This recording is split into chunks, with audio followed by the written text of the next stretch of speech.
Okay, guys, we are live. So for those listening at home, welcome to the Dungeon Musings YouTube channel. My name is Kevin Madison, and I'll be your friendly crafty master today, because today we're returning for the second time today to Crafty Games' excellent fantasy RPG, Fantasy Craft.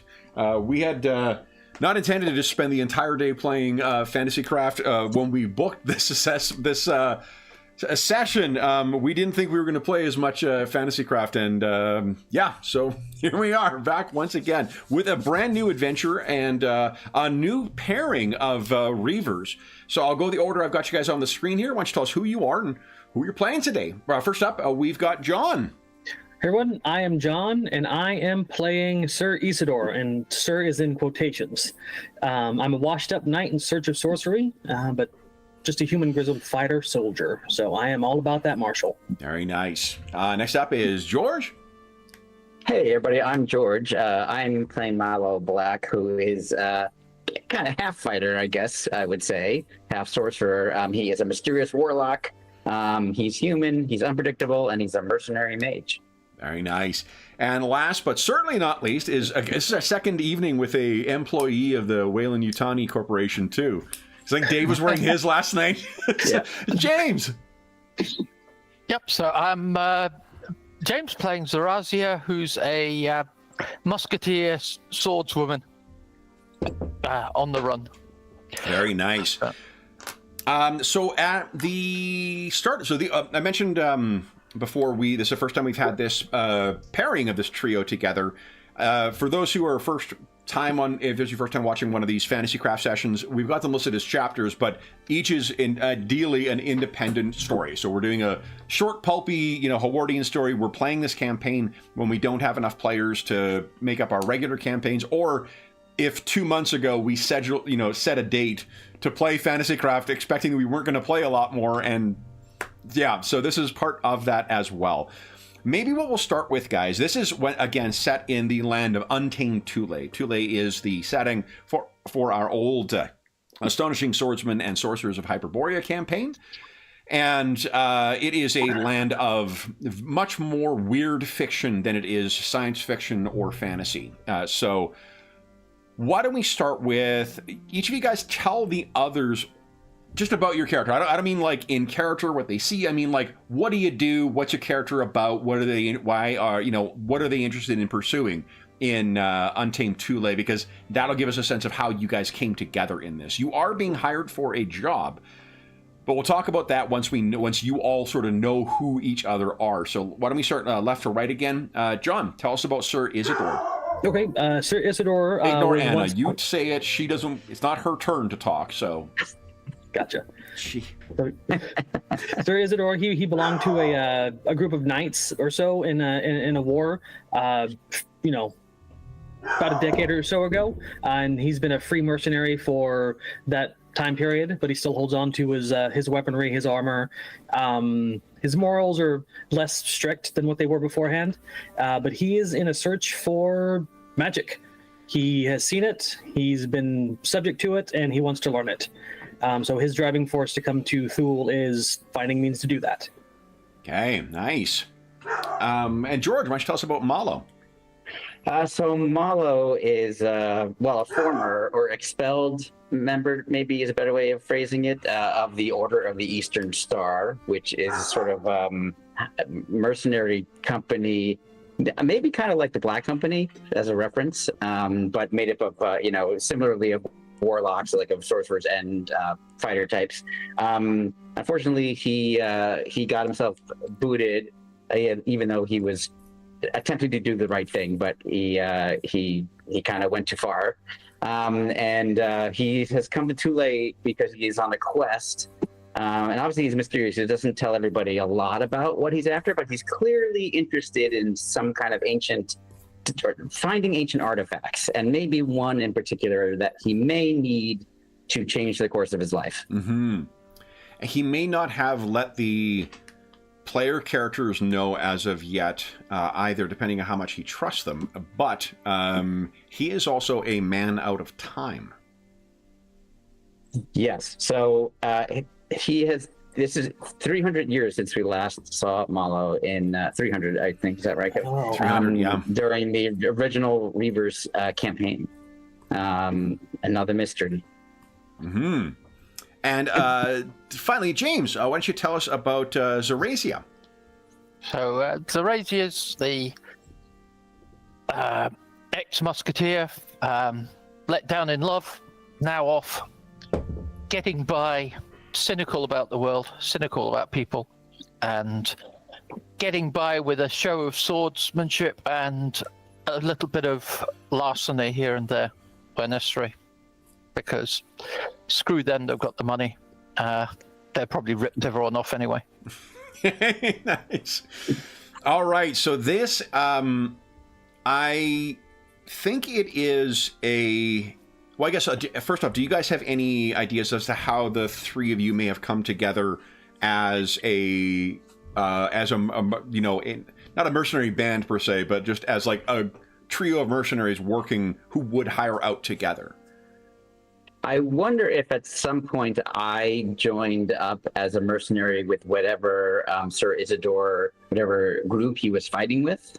John, what do you think about that? Something like that before you? He's been kind of like ways? solo-ish in his journey. He's had a sidekick, half orc, previously.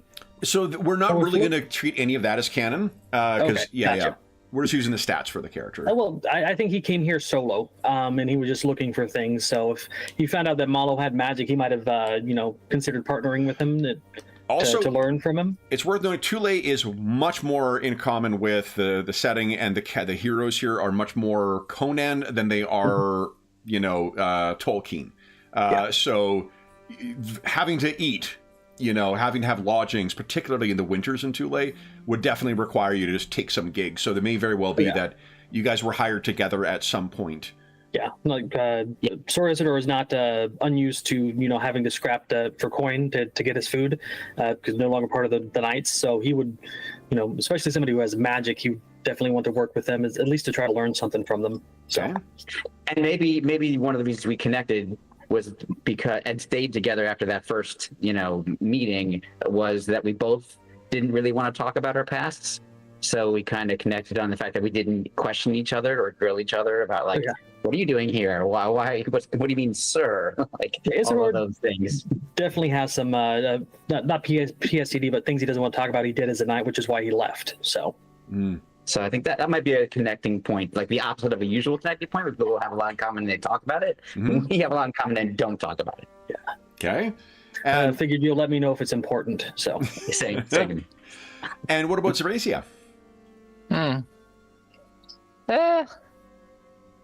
Well, if you're trying to get hold of things, sure, material possessions, then maybe we've encountered each other on some previous endeavor, and I thought your one sounds like it could be lucrative.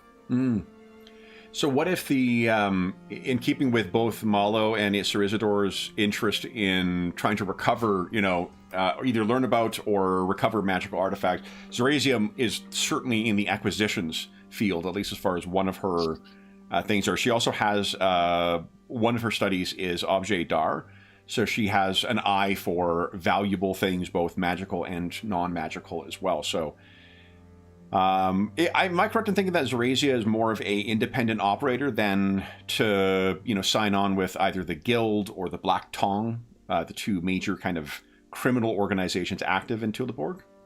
Oh yeah, she thinks most people are jerks, so she's not. She'd be more on doing her thing. So the three of you have fallen in together, and it is through a bit of a misunderstanding that you find yourself meeting with your prospective client right now. It seems as if, for one, it is someone who is aligned with the Thulean Commerce League. So one of the more powerful merchants that is associated here, his name is Torbrand. And I'll put that in chat. Torbrand, I think, misunderstood your association with the Order of the Eastern Star, Malo, and perhaps thought that, I'm hiring on for, a whole band of the stuff, and then you maybe show up at the meeting yourself in your Order of the Eastern Star robes, and then this kind of scruffy-looking ex-knight and this, you know, mysterious woman who you want to make sure you keep an eye on her hands at any given moment. But it speaks to perhaps the not necessarily desperation, but the urgency of the task. That well, I guess first off, once you become aware that misunderstanding has happened, Malo, would you correct them on that, or would you just roll with it and use the name to your advantage? I think generally he rolls with everything that helps him out. So in this case, he wouldn't disabuse him of what is the misunderstanding. Yeah. The Torbrand, yeah, he's none the wiser. Finds that interesting because what you don't tell them, they don't need to know. So if they misunderstand something, it's not your problem. They just should have asked. So here we're on the same page. It's like Isidore doesn't like to lie, but omitting, that's perfectly fine. So this, not that he won't lie. As a reminder, is Tuleborg. The map in there, and then I've been using this looks familiar. This as our, where are we here? Wrong button. Madison, come on. Here we go.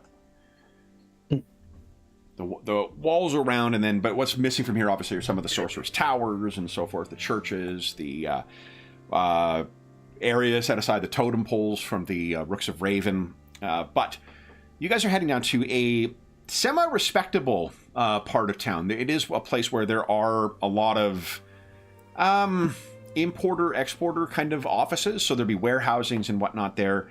And it was probably the interest would come by through Malo for sure, where someone had invited just because this person thought they were getting, individuals for the Order of the Eastern Star.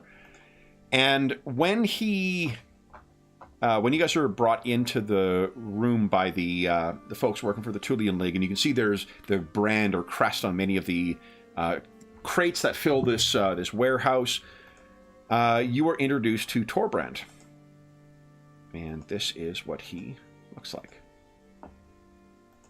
He is busy dealing with some other person when you when you guys are brought in by one of his assistants, and he looks over at this, and he very quickly dismisses whoever it is he's dealing with in order to meet with you.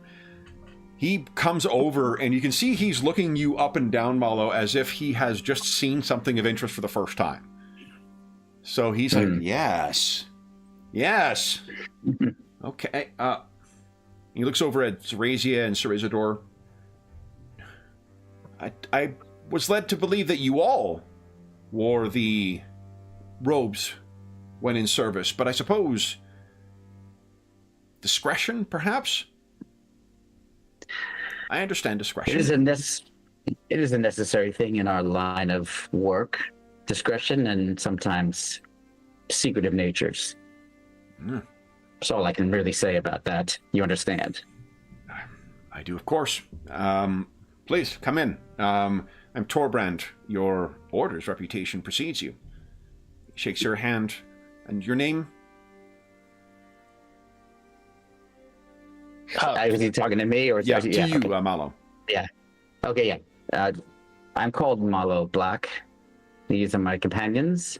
Sean, would I think that I should introduce you as Sir Isidore? No, the Sir is very much in quotations for a reason. So, okay, so you would expect me to say just Isidore. Like he technically still holds a title, but he is way far from home. Okay, so I say these are my compatriots, Isidore and Zarazia. Good. Good. Please come in. We have little time to discuss.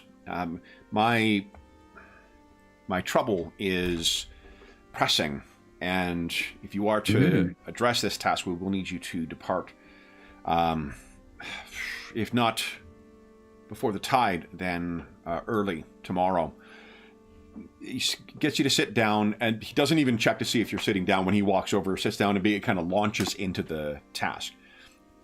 The issue relates to a mine, the Bleak Frost Mine, north in the Troll Hills. The mine was something I acquired a decade ago, and I've grown it into a very important and valuable concern.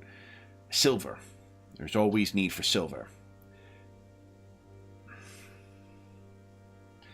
Something has happened at the mine roughly 3 weeks ago. We began hearing trouble of wolves. Wolves are not uncommon in the hills, particularly after a hard winter. This was not a particularly hard winter, and we are well into summer now. They should have dispersed, and yet the wolves hounded, following along the caravans, bringing the silver, the ore, back for processing to our other facility. We mine, we then store in our fort, and then we transport. That has always been the way, and while we do not make use of your order previously, it is not unknown for us to make use of mercenaries to protect the cargo. This has worked fine. But then wolves. Wolves chased the last group that tried to come. The wolves have kept others from relieving them. I say 2 weeks ago, I sent an order of mundane mercenaries in, and they did not return. I do not know what has happened. They are either trapped there, or these wolves have kept them in, and this is a most unusual behavior for them. Hence, the reputation of your order and your knowledge of the arcane ways. I trust if there is an arcane cause to this, then you will find a way of addressing it and dealing with it. I did inquire, and none of you are devotees of Apollo. No. I had a member of the Radiant Crusade, paladin, devoted to Apollo, named Sir Lanvalo.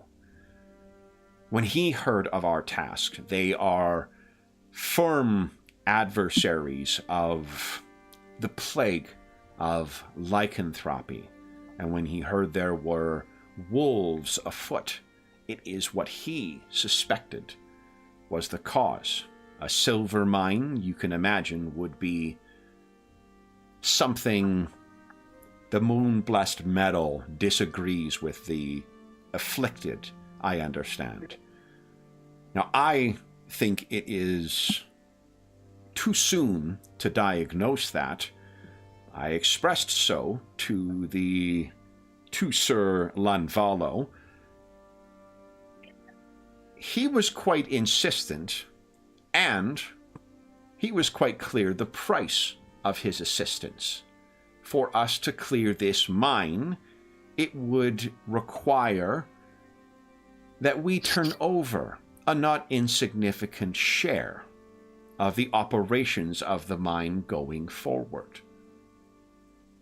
I also suspect that he and his confederates have made it difficult for me to find. It seemed indeed impossible to find a member of the Order of the Eastern Star or any other such mercenary with expertise, which is why I was so pleased to have heard of you.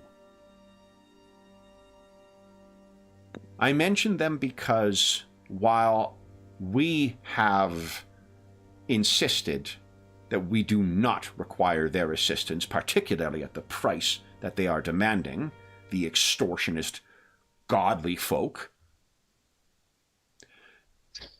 we hear that they have spoken to the trout. And they say that if I cannot control my mine, and if they still wish to see taxes flowing in, then they should go in and be permitted to keep the mine. So you see the pressing nature of this. I do not know for certain whether the Radiant Crusade and Sir Lanvalo has sent anyone, but I cannot wait to confirm whether that is the case. I need you to go. I need you to determine what is happening at my mine, and if you know how to address this problem, to deal with it. I mean, as this paladin suggested, it can be Mitra's razor, the simplest explanation. But I have seen many things in Thule, many things I could never explain. So we cannot just assume that is the case. Indeed. It makes me wonder if there are more things afoot here than it seems between the Crusade. And Kevin, do I know if it's still Rangvald the Trout that's still in Rangvald, power? when he's referring to the Trout, he of course means Rangvald the Trout, the several century old sorcerer who is said to be the true power behind the throne. And is it still the House of Thurman? It is, but Forkbeard is long dead, so it is one of his ancestors. That's so interesting. Oh, that's cool. Yeah. I mean, all propped up by the Trout, of course. Yes. I love that he's still around. Okay, and I think then probably I have had passing knowledge, because back from our original campaign, we talked about the Crusade, or we knew about the Crusade. Yeah. One of the factions. So I think, but my mind is at work thinking of the, potential web that may be happening behind the scenes, but I may be wrong. But I just, that's what I say. And I turn to Isidore and Teresia, and unless the two of you have any other thoughts about this, it seems because it's such a pressing matter that perhaps we should be on our way. How far is it from here to the Troll Hills where the mine is located? It should take you, by cart, it will take you roughly, we can bring you up, I'm telling them, you can go upriver for a distance, but then you will need to take a cart. It will be 5 days travel into the hills. But, no, sorry, it won't be 5, it will be 3 days. 3 days travel into the hills. Okay. Is it something that we can easily find? Are there roadways that you have maintained for the deliveries of silver? He lays out a map for you as well. Okay. It should be a simple matter. And he gestures at the map. We are providing you with this in secrecy. Do not allow this to fall into other hands. We endeavor to keep the location of the mine as secret as we can. That is why one would hire the Order of the Eastern Star. I'm so pleased that we could find a member in such good standing to take on this task. Well, look, I don't think I have much more of your time. It seems like this is urgent. To just check in. Isidore, Teresia, do you think, is there anything else we need to know, or things that we may need to deal with this? If you guys have any questions about context of anything, incidentally, everyone can take an action die. Oh, yes. Awesome. And that means me too. Well, that means he gets 3 of them. Yep. Pretty good. So one of the... It is a good game. Oh, you should have started at 3 action die. Yeah. From my one. Yeah. Oh, no, it is? It's just my character sheet and my token were misaligned. So... The character sheet won't transfer. You won't track to the character sheet. I know.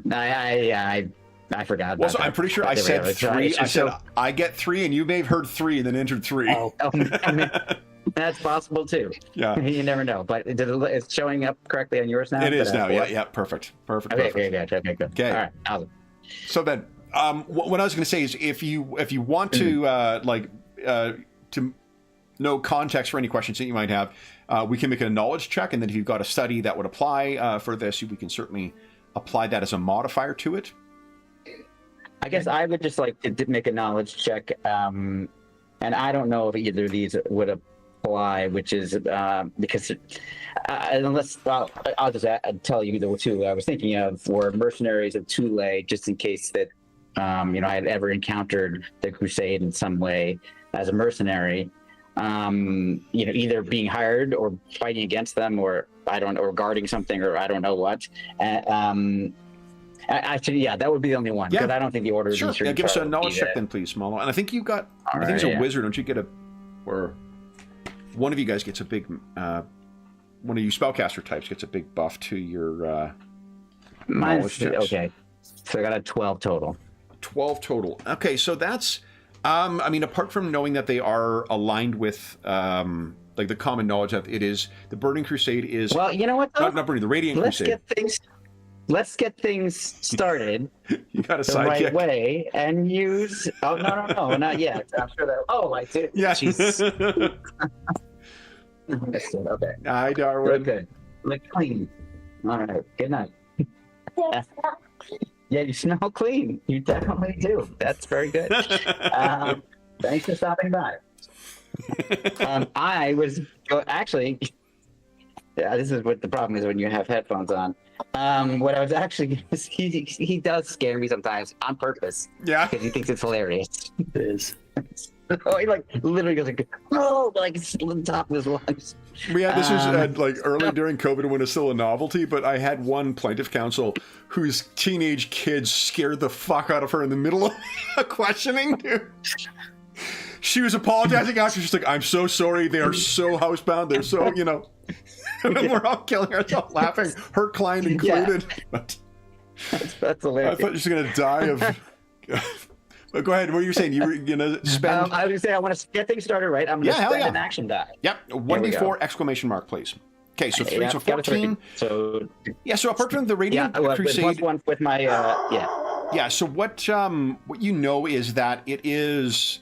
it's made up of followers of Apollo and Artemis.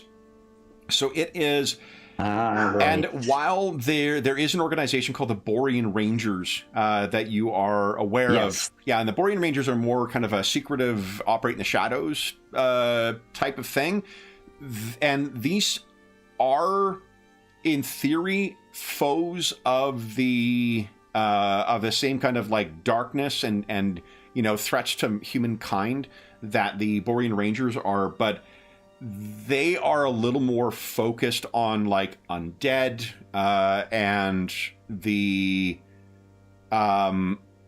sort of conquering part of the Crusade. Like the Crusade is part of an occupying force as well. So there's not an insignificant overlap between the Radiant Crusade and the sort of loose coalition called the Second Sons.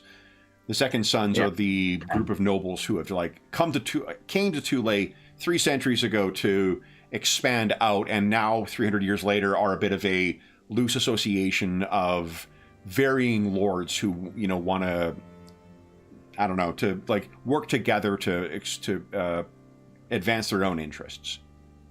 Not a fan. No, the Second Sons. Not a fan. Though it still is currently the Steel Soul Barons who control Ironfang Keep, right? So, well, right, man. Yeah, but brings back memories. The but that so does that answer your question, Malo?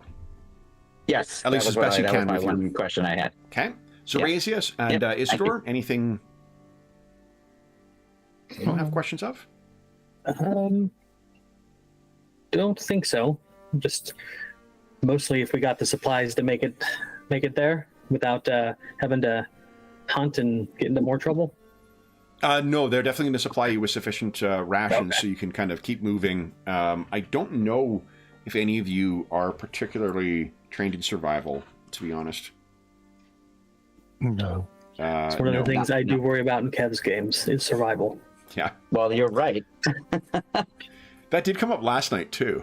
I do have a single rank in survival, but I'm not a wisdom-based character. Okay. Also, oh yeah, John, clear your conditions as well, too. You're not fatigued. You're not shaken any longer. I said ditto for Malo and Zorazia. I can't remember if you guys have any subdual damage or any stress damage. All that stuff can be cleared. Okay, cool. Yeah, Kevin For the time being. shaking and stirring us quite a lot earlier today. Yeah, it was a fun session this morning. I gotta watch that. Then, unless there's anything else, we will cut to you guys. Oh, and you will each be provided with a single vitality potion and a single healing potion. Okay. So each of those will restore a certain amount of vitality on consumption and a certain amount of wounds back on consumption. Awesome. And grab your tokens, and I'll bring you over to here. Sorry, did you say how much they healed? I can tell you in just 2 seconds here. Okay, gotcha. I'll bring you over to So the travel. vitality potion. Okay. Yeah. The wound potion. And here we go. Oh my god, guys, that's 2 times this week I have perfectly placed tokens. Nice. Like 10 years on the channel, I can count on my fucking 2 fingers how many times I've placed the things and it didn't have to move them around. Wowzers. I think only those who prep games and roll 20 know that particular struggle. Yeah, it's like, boy, oh boy. I'm going to add sharpshooter to my CV. My goodness. All right, so a healing potion heals for characters like yours, special characters. They heal 1d4 wounds.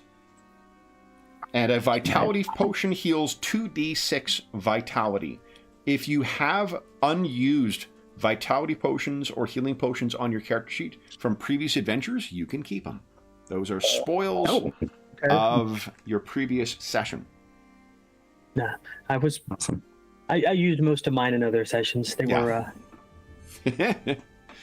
So then they were needed. Kevin, we fight a demon dog.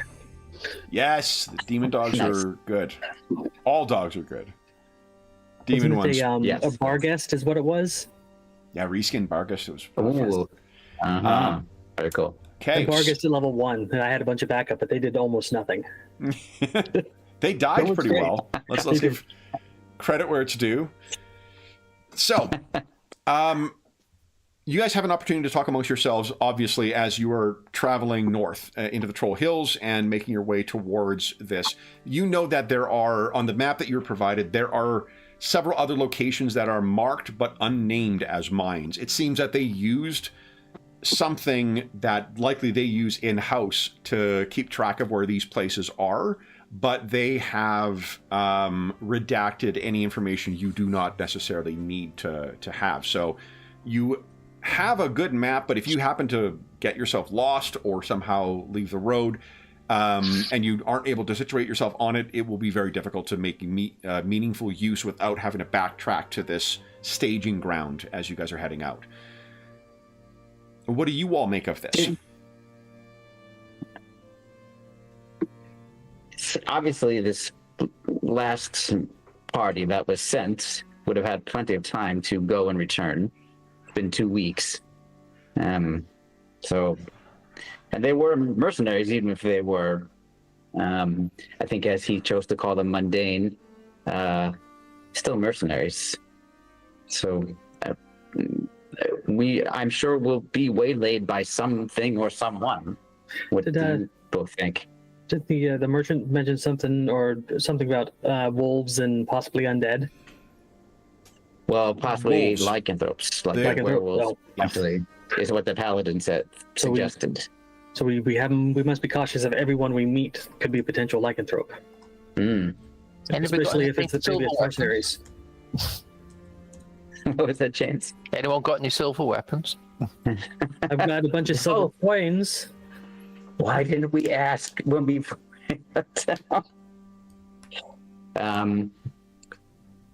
Yes, I feel, I have a gut feeling. I've had it from time to time over, let's just call it the course of my life so far, that it may not be werewolves. I do not know why I think this is the case, but we are perfectly prepared not to engage with werewolves. Yep. Having no silver among us. I'm checking the weapon upgrades here to see if, because the game has extensive rules for customizing weaponry, and there are materials as well, but I don't remember where the rules for materials. But like sort of, yeah, there's a. I think there's the table of contents is the only thing that I wish was a little bit more detailed. Yeah. But cause like magic items, it's like such a tiny little line to like find magic, which you'd think it'd be its own chapter. Yeah. As with a few other things, but the game itself is amazing. 100% agree.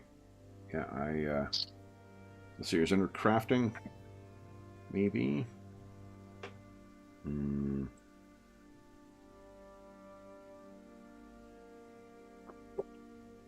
So, 3 possible outcomes here. Let me just quickly flip to them. 318 to 319.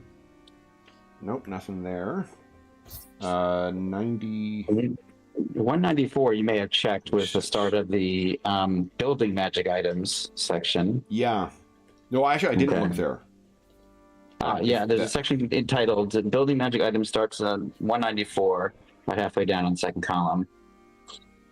But I'm trying to see if I can. And then crafting 72. Here we go. Oh, I see. Essences and charms. There's a table next. Oh, I see. So there's a bunch of tables that indicate various effects that you can.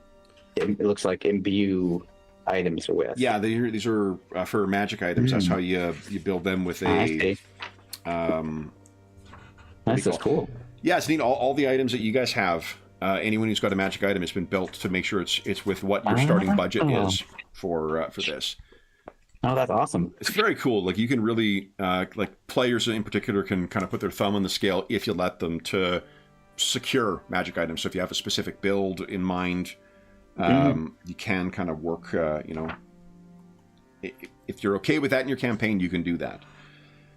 Right. Okay, so awesome. Essences, because it's in the special materials is in the upgrades under weapon upgrades. Okay. And there's like superior accurate bayonet.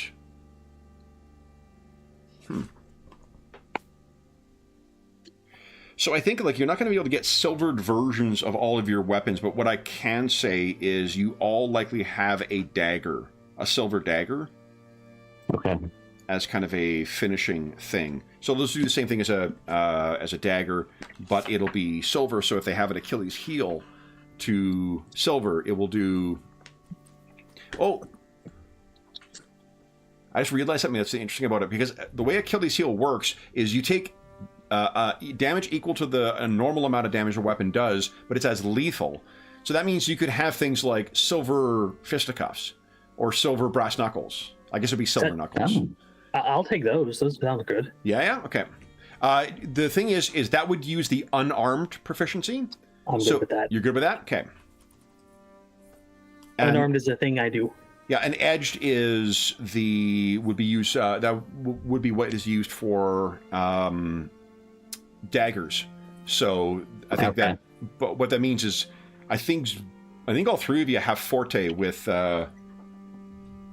The what do you call it, with the edged weapons, which means you get +1 to hit with them. Also means you can use exotic weapons. Yeah. So sounds awesome. And I can't remember for you, Sir Isidore. Are you forte with unarmed as well? Yeah, you are. Yep. Yep. So I am ready to rumble, as they say. Okay.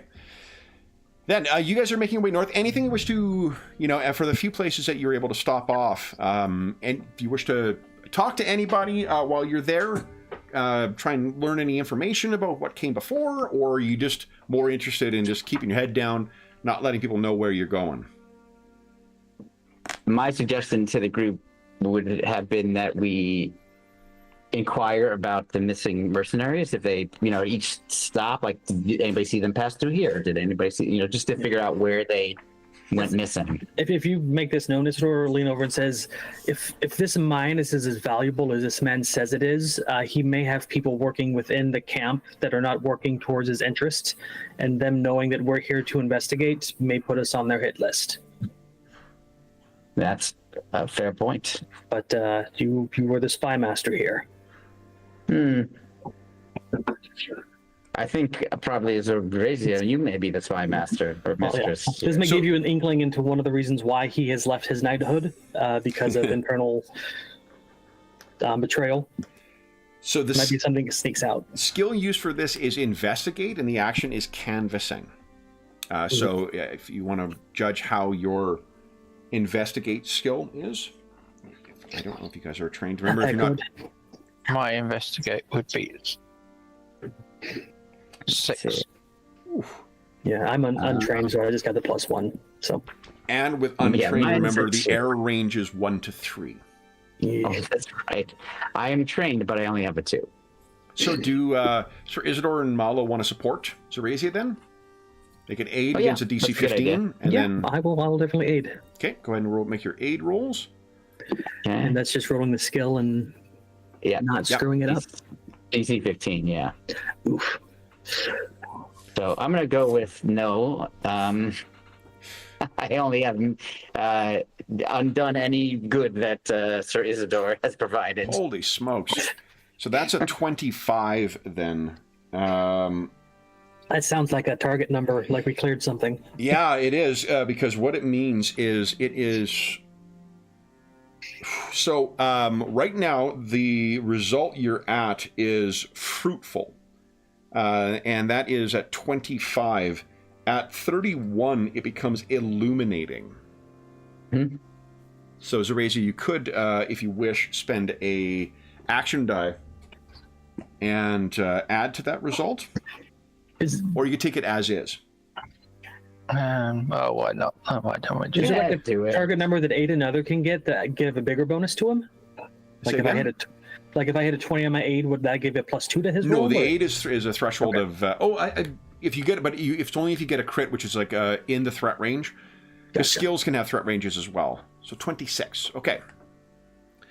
So the other thing I'm going to ask you to do, Zorasia, is give us a blend check, please. Although, hold up. What are your 2 skills? As a burglar, there's 2 skills. I know stealth is one of them. What's the other one that you always succeed on unless you roll an error and the target number is 20 plus something?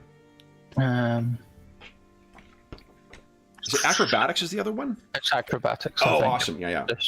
Zorasia is a tripping machine, by the by. Awesome. So, cool. What, so would you give us a blend check as well, too, please, Zorasia? One of my favorite skills in this game. Yes, 100% agree. One I've not really seen in, I don't know if I can think of any other game. No. The way that they separate it out from stealth, no, it's really, really cool. Steal or sneak. No, I think stealth is the other skill. Sneak is the action. Yeah. Maybe I may have that wrong. But anyway, so Zorasia, what that means is it'll be a 17, a DC 17 for anyone to have picked up on you. I had that wrong. Sneak is a skill, stealth is the action. Okay. Are you comfortable with that as your target number, Zorasia? I guess. Yeah, to give a context, the average bonus for these guys is going to be between like +1 to +5. Oh, technically +0 to +5. You okay with that 17? I guess I'm already down to 3 dice. Don't worry, Kevin wants more action dice, so he's going to have to give us some. Okay, I'll do. Nice, 20. Nice. Okay. So Zorasia, tell us how you're, it's probably one of like the last independent kind of outpost that you guys are going around. You're going around and picking up a bunch of information. How does she go about this? Is it sort of back alleys, you're slipping some information or exchanging favors? Is it you in a smoke-filled tavern talking to people? Is there some watchman that you happen to know? What do you think? Yeah, I think it'd be in the tavern, and then maybe a bit of turning her cloak inside out, which is all a bit tattered on the inside, and just sitting there like an old crone in the corner with that nobody notices. And listening out by the gate to see who comes and goes and what the guards are saying. Okay. So what you find is that the mercenary group that went through, they did recall them going in and then going up into the Troll Hills. It was unusual because it was a larger detachment than would typically escort people. It had the look of someone, obviously, like if you happen to know what you are looking at a glance, you can tell the difference between someone who's going on campaign and someone who is escorting a caravan, right? The former is what was passing through. They estimated their numbers at about 20, and they confirmed they did not come back.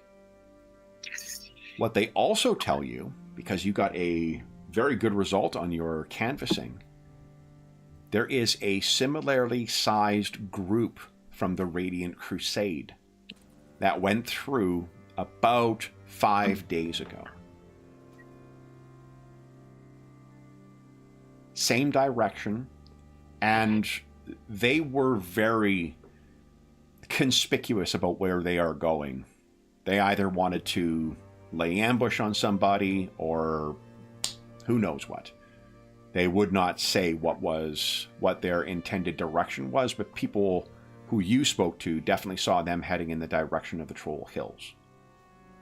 So there are 20 Crusaders who seem to have beat you by 5 days. Any other questions, Zerasia? Nope, I think that's good. Okay. Malo, Sir Isidore, anything you guys have questions of?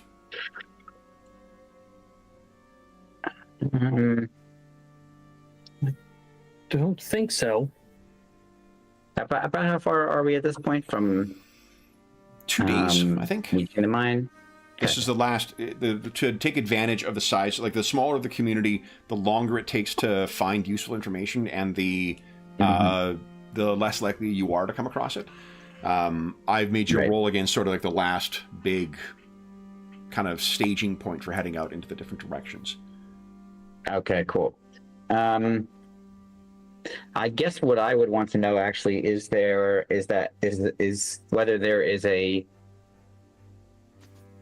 known easily defended camping area on this road, since it is a multi-day journey, that we can look for to see if A, anyone's already there, or B, potentially use, if it makes sense. Yeah, there definitely is. There are these, aren't named figuratively. So traveling through the Troll Hills, there will be fortified kind of, not necessarily encampments, but places that are defensible that you just move into. You close the gates at night, you open the gates, and you head on your way. Okay, great. That is the thing I would want to double check on, because that's definitely my concern of just anything out in the wilderness attacking us, but also those who purposely seek harm to us. Okay. Let's see here. Well, first off, was there anything else that you guys wish to do in this town, or are you ready to head up into the foothills? Well, if we got all the equipment so. we need to travel, we should be good. Yep. Okay. Yeah, and I'm concerned with, as well as was already brought up, of the idea of not, keep me as low a profile in terms of what we're up to as we can. So. Okay. You've done an outstanding job of that, thanks to Zerasia. No one seems any the wiser as to what you're out here for, or why, what your destination may be. Zerasia, with that good of a roll with Blend, you're also able to pick a time specifically to, if you wish, to sort of leave on one part of the kind of the outpost, and then circle back and head off in a different direction. So if there are any observers, they may mistake that you are heading in a different direction. Okay. Awesome. And when you reach the first of these, why don't Sir Isidore, why don't you give us a survival check, please? It's not that great, but that's what action points are for, right? Yep. Anyone That's else who... Ooh. I don't think anyone else is trained in survival, right? I don't Okay, think so so. you're not going to be able to help here. Gonna spend me a Action die? point. You got it. Do it. Okay. It's not that good. So you get to the first place, and this is These are your lands to me.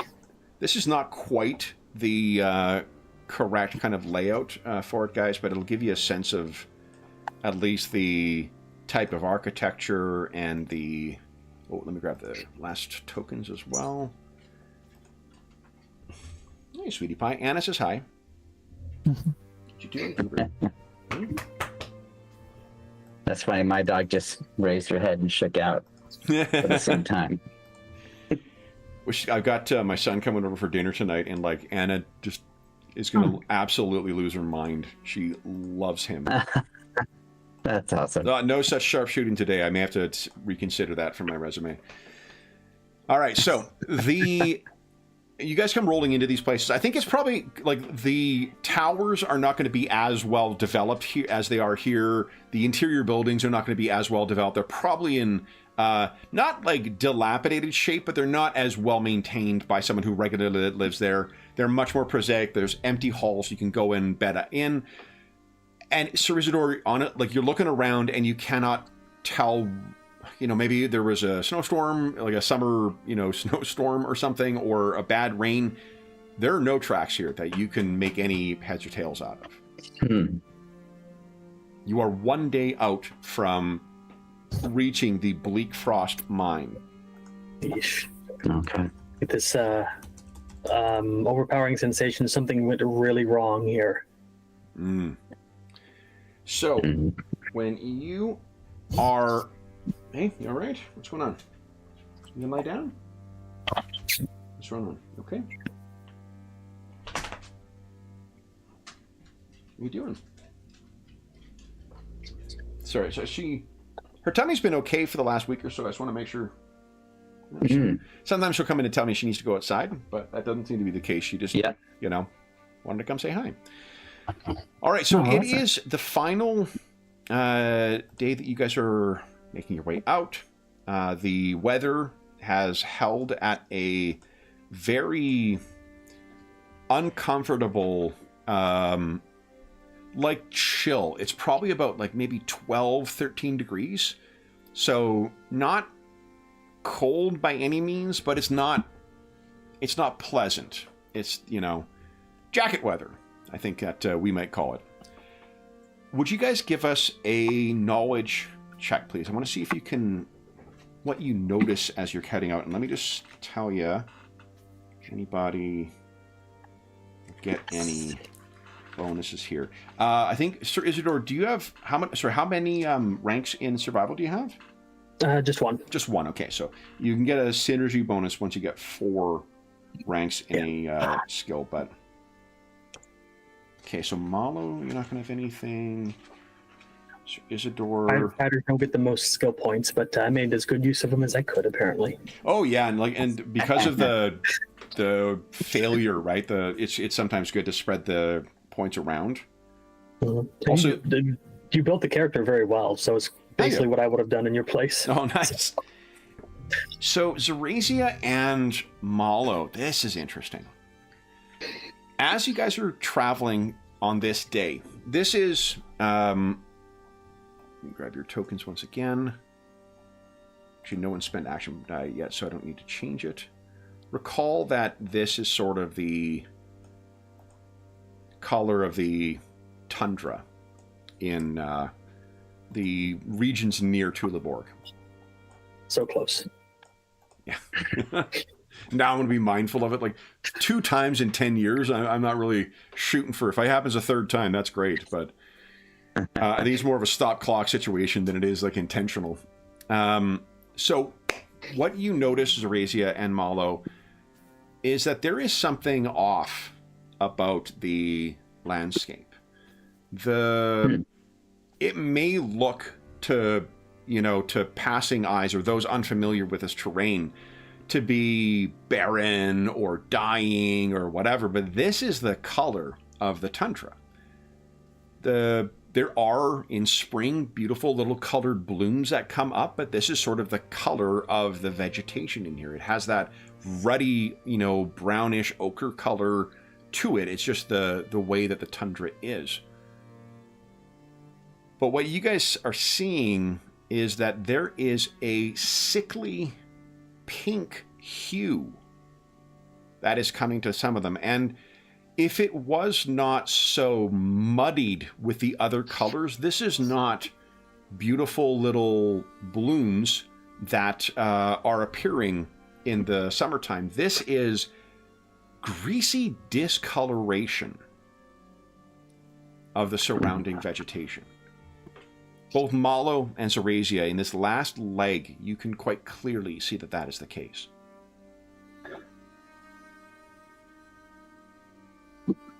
And it seems haphazard. It doesn't seem in a pattern from what we can tell from our vantage point. Absolutely. It is modeled the way you would if your skin took ill and a rash was breaking out, or if there was,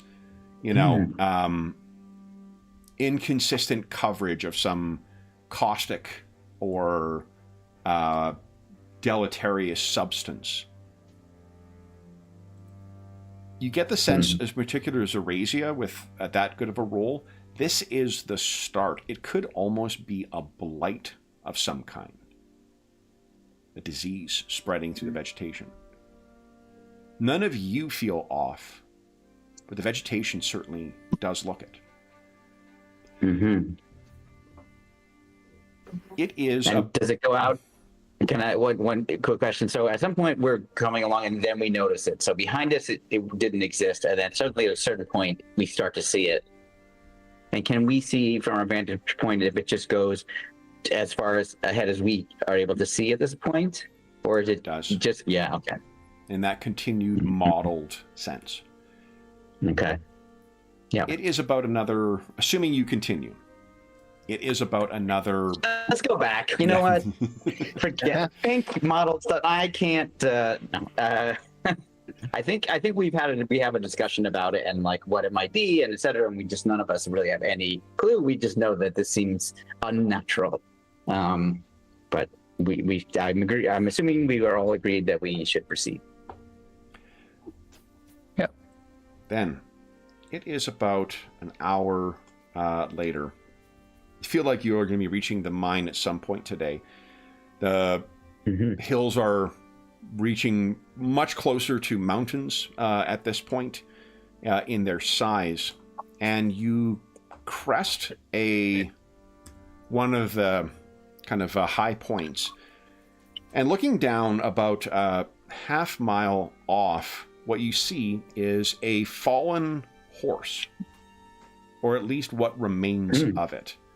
From here you can see it has barding on it, but there are 3 wolves that are on this thing and worrying away at the flesh, trying to pull what remains off of this. If you guys want to give us a... let's see here. A notice check, please. I'm trying to remember what it's called in this game. Yep, it's notice. Yeah, I think for you, Kevin, it's probably easy to remember because you like Savage Worlds a lot and this game a lot, and they both use notice instead of perception or awareness. It's the Warhammer weekends when it's tricky because those games just alternate back and forth without rhyme or reason between perception and awareness. Right. Okay. Well, I don't see anything. So Sir Isidore and Zarazia, both of you happen to notice, and tell me if you see anything unusual in these wolves. Yeah, they look pretty normal. No, there's like The a little white hairs speck on of like, top. no, it's got evil in their eyes, I think. I'm going to make a quick check here. Okay. Wait a minute. One of I think the... it's maybe the tail. Is it unnaturally frosty around these wolves? Because that would concern me. Thule does have equivalents of a lot of Dungeons and Dragons classic monsters, but they very often have a Thulean twist to them. Cool. This one of the three kind of raises its head to make it clear. What did you roll, Malo, for your perception? 8. 8, okay. Yeah. You can just tell it is looking in your direction, and it sort of snarls and is doing the kind of like, bare teeth growling, even though you're quite far away. It's a great picture. What do you guys do? How far away from them? About a quarter mile? Oof, and they're already stalling at us from that far away? Yeah. Oof. I These appear to be quite unnatural wolves. agreed. I'm assuming that pink color of their eye matches the mottled pink of the blight or whatever it may be. It is Yeah. the unnatural is the best word for it. Like, it's just not it is not a hue that you find among Well, as you guys the- pointed out, I didn't notice it in the blight and the plants, so. Oh, I would definitely. I think we would make sure you were aware. Do you think we should? Seems like perhaps we should remain at a standstill and see what they do if they come toward us. I think we can afford a little bit to see if they'll drag their prey off the road and make some space. But if we must go through them, then that sword is sharp. Yes, my concern is that they clearly are aware of us. But if they move off, then perhaps we can get closer without their awareness. I do not know. They seem to have perhaps senses that are beyond the senses of normal wolves. I would hope not. What do you think, Theresia? Should we? Oh, I agree. I'll get my pistol ready. Okay. Yeah, that's a good idea. I'll get my bow out as well. I'm glad at least two of us have ranged weapons. And I get out my sword and my shield. Who is, hold on, you guys don't have someone who's operating the cart for you, so who's operating the cart then? I guess maybe Isidore, maybe that's you since you don't have a ranged Okay. weapon, if that's okay with you. Yeah, that's fine. Okay. I'll just keep my sword sheathed and is it like a cart with a donkey or a horse? It is 2 horses. Okay. So I need one hand on the reins. And The expectation is hopefully- you may need to be able to bring stuff back with Gotcha. Right. You Okay. are quite rusty because you have no points in ride. Ride is what you use to pilot any vehicles in Fantasycraft. Oh, it is? Okay. Yeah. One thing I haven't implemented in this too is with certain skills, you take focuses in them, and that tells you like where once you get certain. I can't remember how many skill levels it is, but you pick a new focus in it. So that's why you have one crafting skill, but you can make a distinction between like a blacksmith or a Gotcha. jeweler or whatever. Same thing for that. I just haven't bothered to do it because there's already enough things to learn in the game without having to get to the nuts and bolts of that. But One of my interests is cavalry, so that I don't know if that'll play anything. yeah, definitely. It's great use. What it means though is that you still would get the +1 plus I think ride is dexterity, but you would have the threat range of 1 to 3. Okay, that's cool. Anna says that's not fair. I think it's just the way it is. There's a reason you're an ex-sir. So what do you guys do then? These things are near the bottom of the hill. There is the one fallen horse with bridling and stuff on it. I think. What do you that a guys think? word? Give them a half an hour to see if they move off, and otherwise move on ahead. Yeah, If they, I think Well, backup? yeah, I think at most wait 30 minutes and then Okay. proceed. So you wait about 10 minutes before, and this one keeps like snarling at you the whole time, and then it puts its head up, and thank you, it howls. Perfect. As if school children were walking past your dwelling place. Oh! Yes, that's right. And then it is to the east that you hear a reply. Oh! Well, I go, well, shit, snap. We're going to go Russian. Go. You guys are rattling down. Malo, you've got your Got a bow. bow out. Okay. Yeah. So then Yes. you guys are beginning to rattle down towards. Let me just give you some tokens to shoot at. In the event As long as they're only Hopefully tokens. they get out of the way. Otherwise, we're going to go right through them. Okay. And you guys have to shoot them. You know, if it wouldn't have taken up so much time, they aren't in fantasy craft, but spycraft has a shit ton of subsystems that are really interesting, like chases and interrogations and infiltrations. And there's a really neat framework to it, and then specific kind of actions you can take that are relating to maneuvers. It's very cool. It's complicated, so like it takes time to engage with it. And I don't think like for one chase, but I really strongly considered using a chase, those chase mechanics for today. I will say I definitely really enjoyed Spycraft. I thought it was one of the best espionage RPGs that I had played, you know, with a level of complexity, but it was so cool and Oh, that's great to hear. made things easy that were, you know, like you just needed to happen because it's an espionage game. Yeah. And then the things that were like cool that you want to get into the nitty gritty of, there was a ton of fun, really interesting, cool stuff, and you can play any tone that you wanted to play. I played quite a bit of it way back when it came out. I want to say it was like 20 years ago or something. Did you play first or 2.0? 2.0. Oh, awesome. Yeah, that's great. It's one of the ones, when I'm making my list of things to bring with me on vacation, that one is coming with me because I haven't had a chance to really get, you know, my hands in it for, to get some stuff. And I really want to do Dracula Dossier with it because Nightspike Agents is, I can't run that. It doesn't click with me whatsoever.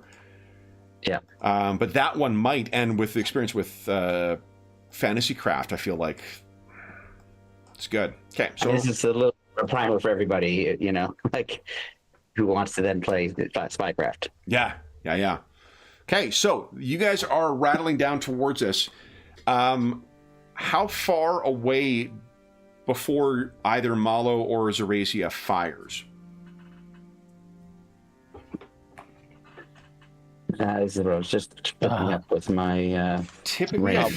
I'll wait to 20 feet then. Okay. Better I hit. will align with well.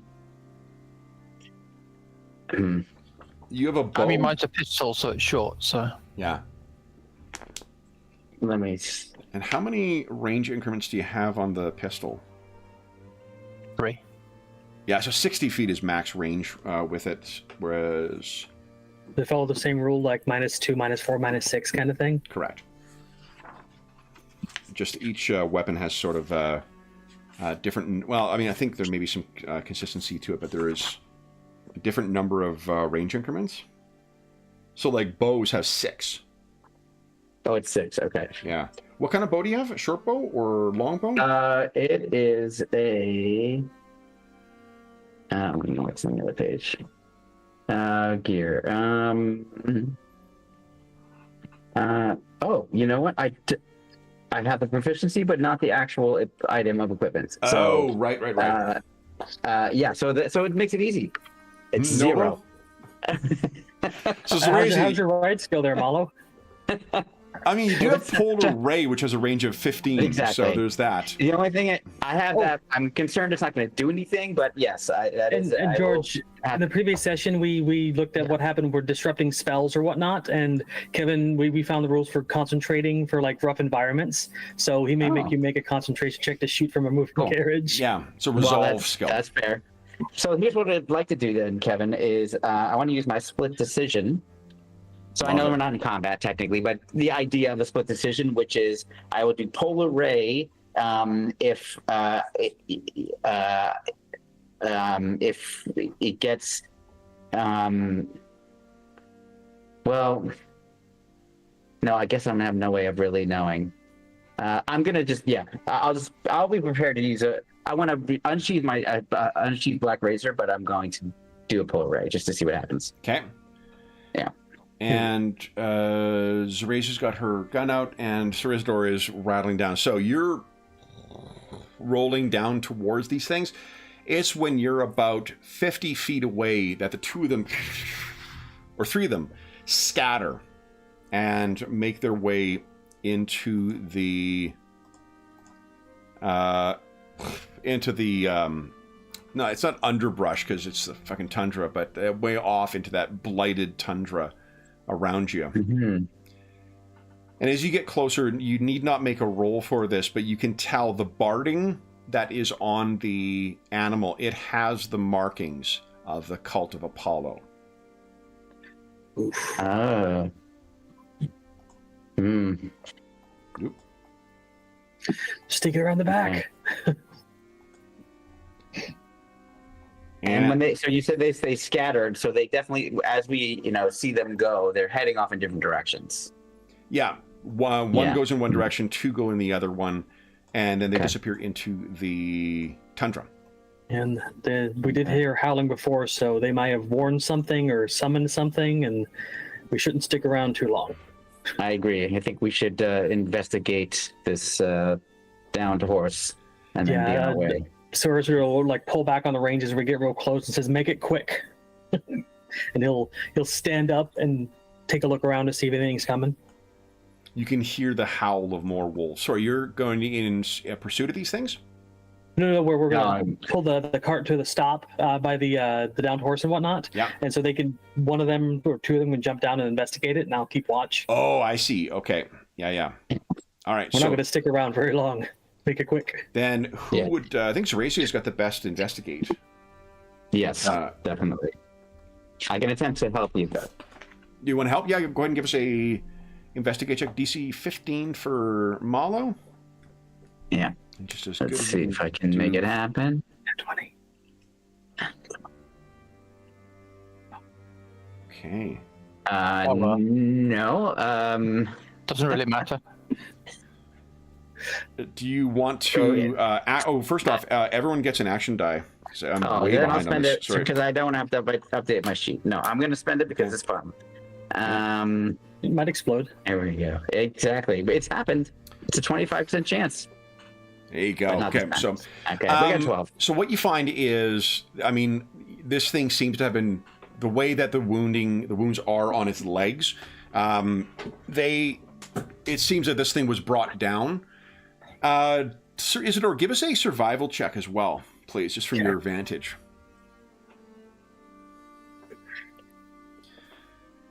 You can tell from where you're standing, the way this thing fell, there was someone on this that fell pretty hard off of this thing. And, the curious thing, the way the horse has fallen and the way the markings are, this was coming from the direction that you were traveling. This didn't happen when they were going in. It's when it was leaving. So a lone rider here. And if you're looking around, you don't see any other instances of any other fallen riders. There's no drag marks for other horses, although a horse is a really fucking heavy animal, and unless the wolves were all working together to drag it off, they would strip the carcass where it fell, the way that this trio is. You guys can hear the call of more wolves. Shouldn't stick around much longer. Agreed. And as we're kind of standing out here, standing still and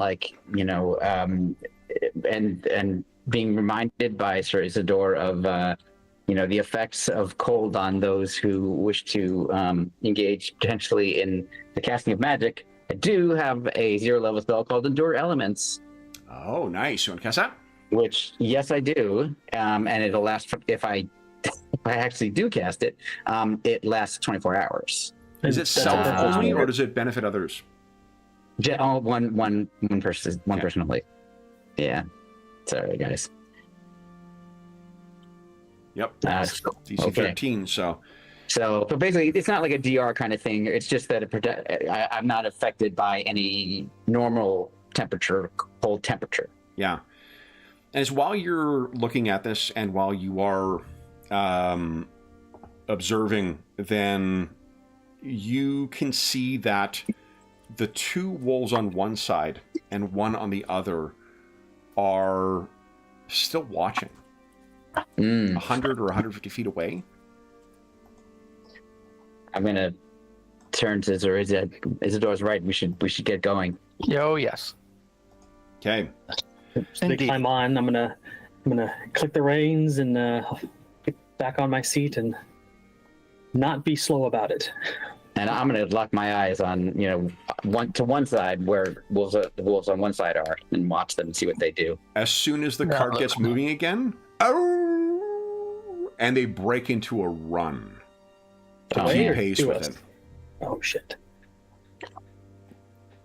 You can hear howls in response from far off. Currently, they're keeping a 100-foot distance from you, but they are definitely keeping pace, and they are... It's as if they were funneling you. You're obviously going to follow the road, but if you were on an individual horse, you have two wolves on one side, one wolf on the other, and chasing along behind. And the howls seem to be coming from both sides now. Okay, well, whatever these things, these wolves, they're going to have to sprint to catch up to us, and our horses won't last forever. So I'm going to get them at a medium kind of speed so they have the endurance to keep going. So here's for a the while. thing: your cart moves at cart speed, not horse speed. Gotcha. And these are up and down hills. So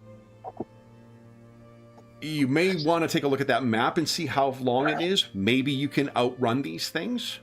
Maybe you can outrun some, but if you stop to deal with these, maybe others will get upon you. Who knows? Yeah, this is what I'm thinking. Is I don't want to tire the horses out too much because I know they're going to catch us unless we get somewhere. This is where that error range is so interesting. Sir Isidore, would you give us a ride check, please? Alrighty, add a +1 to this. Did you say alrighty? Alrighty. Oh, yeah! No! It's like being new. My goodness! All right, I give him 2 almost every time we play this game. Yeah. 2 for I don't mind so much anymore. It just makes it more fun. So totally. Okay. You're riding along here. Tell us what's going on in the cart. So you're starting to speed up a little bit. These things are keeping pace. The sound of the wolves are getting in closer. You guys are going along at a better clip. What's happening with Sir Isidore and the others? I have pulled out the map, and I'm just trying that we were given, and I'm trying to unfurl it and read it as we're, bouncing around because we're moving at speed, trying to see how far we are. Yep. And for Sir Isidore, he's he's controlled horses and stuff before, but all of a sudden he's like the reins are like slacker than he's used to, and the bumpiness is getting so bad it's really hard to control them because something's loose, and he's like they're not listening. It's a poor carpenter who blames his tools. But, Yeah. Somebody had a stronger hand, maybe, but yeah, no. So everyone is going to get an action die because we're at 240 right now. And then I'm going to spend 4 to trigger that error. There's a bump. There is a wheel.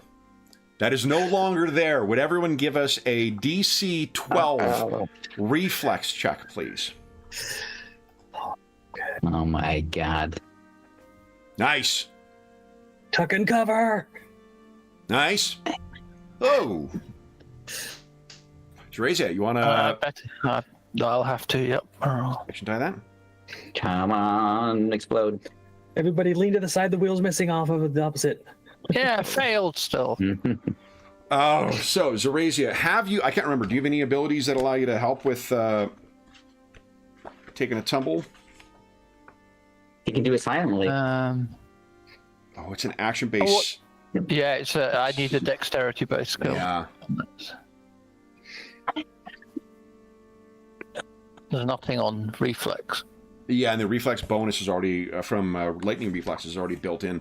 All right, so you take a tumble, and let's see here. He has a +7. Wow. Lightning reflexes. It is 2 points of subdual damage you take as you fall out. So give us a DC 11 Fortitude check, please. And remember, subdual damage is listed under the defenses block there. It's separate from your actual damage, your vitality or your wounds. Don't break your neck. That would be bad. Yeah, please. I know I've used up our ones for the what? So Zorazia hits hard out of the cart, and you are fatigued. Oh, man. You can clear your subdual damage out. So the wind is knocked out of your lungs, and you are sprawled right now. Malo and Sir Isidore, do you wish to remain inside the cart, or do you wish to go outside of the cart? Well, we just had somebody tumble out. So shoot, these horses are not under my control. If I let them go, they're gonna run. Hey, that's fine. I'll let go of the reins and jump out to protect Zorazia as she hits the ground. Okay. And I think as the wheel came off, my instinct was to jump out of the cart in the first place. Okay. So I've done like a superhero landing. Yeah. So just each of you, so Sir Isidore and Malo, give us a DC 10 acrobatics check. Let's just see if you're able to like kind of roll with it and land prone. Come on, look cool. And then speaking of rolling, Yes. you could spend a action die, Malo, to have seen that Zorazia was going to fall, and you could dive and let her remove that fatigue condition. So you both roll. I'm definitely doing that. Okay. Oh, cool. Thank you. Then would you each go ahead? These things are 100 feet away right now and pursuing, coming up fast. Let's roll some initiative. Right. Oh, come and get it. Oh, remember you roll twice for some of you and take the better. Yeah. I've got a bunch of extras in here too. Hold on, let me get rid of Sir Isidore. I rolled twice, I think I do. You do, yeah. With lightning, anyone with lightning reflexes. My nat 20 came on initiative. I'm ready. Weirdly, mine. 20. I removed yours. Sorry, George. I was because I was. Okay. I'm a dumbass and forgot to clear the initiative tracker before. Okay, I'll put it in. Yeah. I'm gonna 6 as well. I think it's not surprising that my initiative is not so high because I spent some time trying to just help a companion. Oh yeah, like you absolutely. And here's our. Well, that's the giant wolf that's also coming in. Also, it's the initiative tracker. Okay, here we go. Wolves are the usual size. Always bad news. Okay, and they are acting on an 8. Okay. So, I picture you guys are probably about, within 25 feet of one another. They are 100 feet away and closing fast. Wolves have a special ability to have an increased run. So, like, if they spend their full round charging, they're going to get in on you.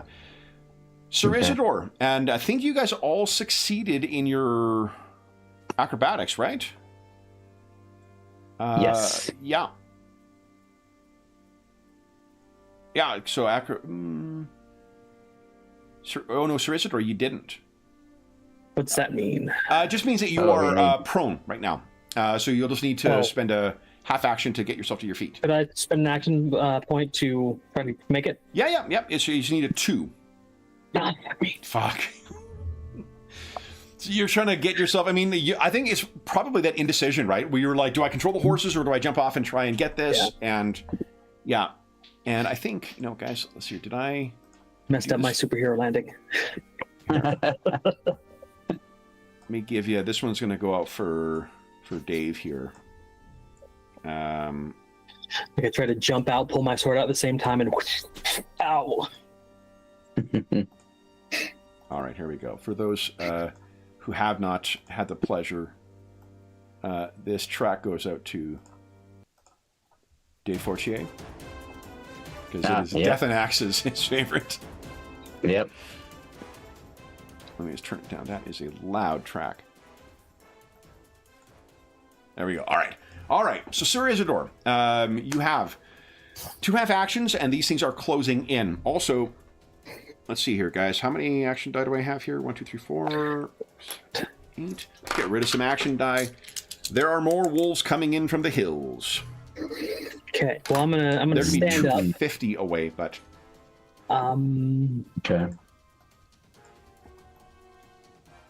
And I kind of want to move between between them and the wolves as they come in. Okay. Just so that I'm like the easiest target for them to come across. Okay. So you're gonna get stand up and move. Are you readying weapons as well? Oh, I was like saying the reason I tripped because I was pulling my weapon out at the same time I was jumping. That's why I went head over heels. No. That's trying to get a benefit out of a shitty outcome. So no. Okay, well, I'll stand up and pull out my sword. Okay. And then 5-foot step, and hopefully I'm between them and the wolves. You are not. Remember, you guys are about 25 feet apart. Dang it. So you're getting Get up and getting behind yourself me. ready. Zorazia. Well, I guess I'll get my sword out as well. I can't remember. Do you have quick draw or? I don't think so, right? Don't think so. Yes, ready. Maybe. I mean, I can't remember if readying a weapon is an action. It is. It is. I think they have action. Yeah. Okay. So a half action to get your sword out. You have your gun in your hand as well. What do you want to do for your other half action? I'll move closer to Sir Isidore then. What we can do is here. We'll put Sir Isidore here, and so you move yourself in, and then Malo, maybe you're over here. Okay. Okay. Wolf time. So 2 are going to get in on Malo, but that's all of their actions, and then 1 will get on, because you guys have positioned yourselves on Sir Isidore. The others are like 2 rounds away. Malo, what are you doing? I am going to, as a free action, I will assume my martial spirit stance. As a free, or is it, it's a Yeah, half? it says once per round as a free action. And I was just looking up in the Yeah, stance is a book half itself. action. To enter a stance. Okay. Yeah. That's fine. So it's half an action to do that. I have action to draw a black razor. You did say you drew Black Razor. I did. I didn't know if I had to sort of like if I might have dropped or something in that like helping Zorazia. Yeah. I thought maybe it would be, fictionally appropriate. No, that's yeah, absolutely, yeah. So I'll pick up Black Razor. Don't worry, land on my enchanted scimitar. You'll be fine. Yeah, that's how I caught her. Yeah. No, so I'm engaged with the wolves already, so there's no 5-foot step that I need to take. So Okay. I will just get into the stance and pick up Black Razor and be ready for the next time. Okay, so yeah, you are looking badass. Sir Isidore, what are you doing? See, I don't like the fact that one of us is outnumbered by wolves, so I'm going to dart away from Zorazia and try to You got this. try to assist Malo. Okay. Because I mean, better odds, and then I'm just gonna run and just bash him with my shield. I'm gonna try to tire it out. You need to ready Just, your shield. You drew your sword. You have not readied your shield. Well, I said when I was driving, I said I had my shield out, but I was steering You with one. cannot operate a cart while you have a readied shield. So I was doing it one-handed, but okay. That's right. You got 2 half actions. Fine. Well, no, I can't move then and hit something. I guess I'll ready my shield and then strike the one at Zorazia down. okay, The narrative's so I'm fine. different in my head. Don't I'm worry. coming. I'm good. Okay, Kev, I made a separate weapon thing for when I'm in my stance, so I don't have to keep changing it. Oh, awesome! Nice. Oh, that's cool. That's a Okay. good idea. That is a solid hit. Go ahead and roll damage. Okay, and like down, boy. Damage save. Ooh, I might survive. Oh. Okay. Not if I add a dice. Let me double check one thing. I forgot to check. I can't remember. I don't think they have any DR. Let me double check here. They do not. Awesome. Okay, so, but I did make my save though. So you hack into this thing. Can I add damage to it with an action die? You can, but you just remember you have to do that before you know the outcome, whether it's a successful skill check or damage. You can't find out whether they made the damage save or not and then spend. Gotcha. My intention was, I just, we started talking. I didn't want to interrupt. Go ahead. I am always talking, so that is nice. Okay, so that is a total 10, 15. Awesome. I still did make the save, but that's more damage on this thing. Yeah. Okay, great. And that's it for me. Awesome. All right, then, Zorasia. I shall take a stabby at it then. Okay. Try and finish this one off. If you want to spend a 5-foot move, you could flank this. Okay. Okay. That does mean you wouldn't be able to move afterwards, though, if you're okay with that. She's got her pistol. I mean, slashing. Yeah, I'm not. It turns out I'm not going to use that, so I will stow that at some point. So. Okay. Basically, what it means is just it'll grant you. It'll deny them their. Hold on. It gives you I think +2 to hit when you're flanking. Okay, so +2 to whatever that was. Solid hit. Okay. Go ahead and roll damage. Oh, that was useless. 3. All right. However, that's 3 on top of that. That means it's 13 damage it's taken so far. So its damage save is at 16 now, which I failed. You have another half action. Zorasia. I'll stow my pistol for now. Okay.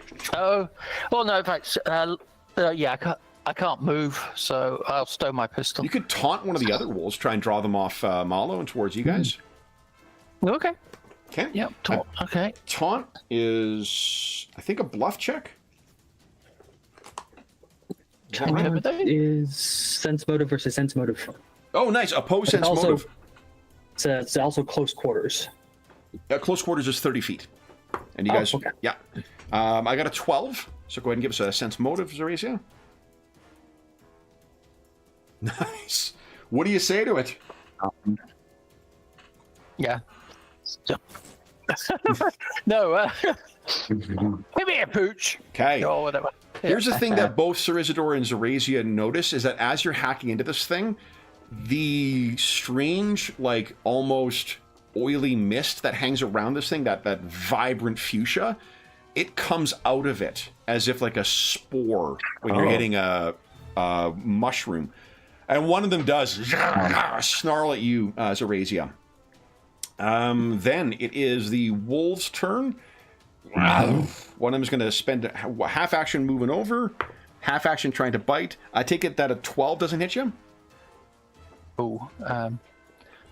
remind me, how do I know that? Your defense. As your defense. Yeah, far left number, not the far right number. Your defense is a 14.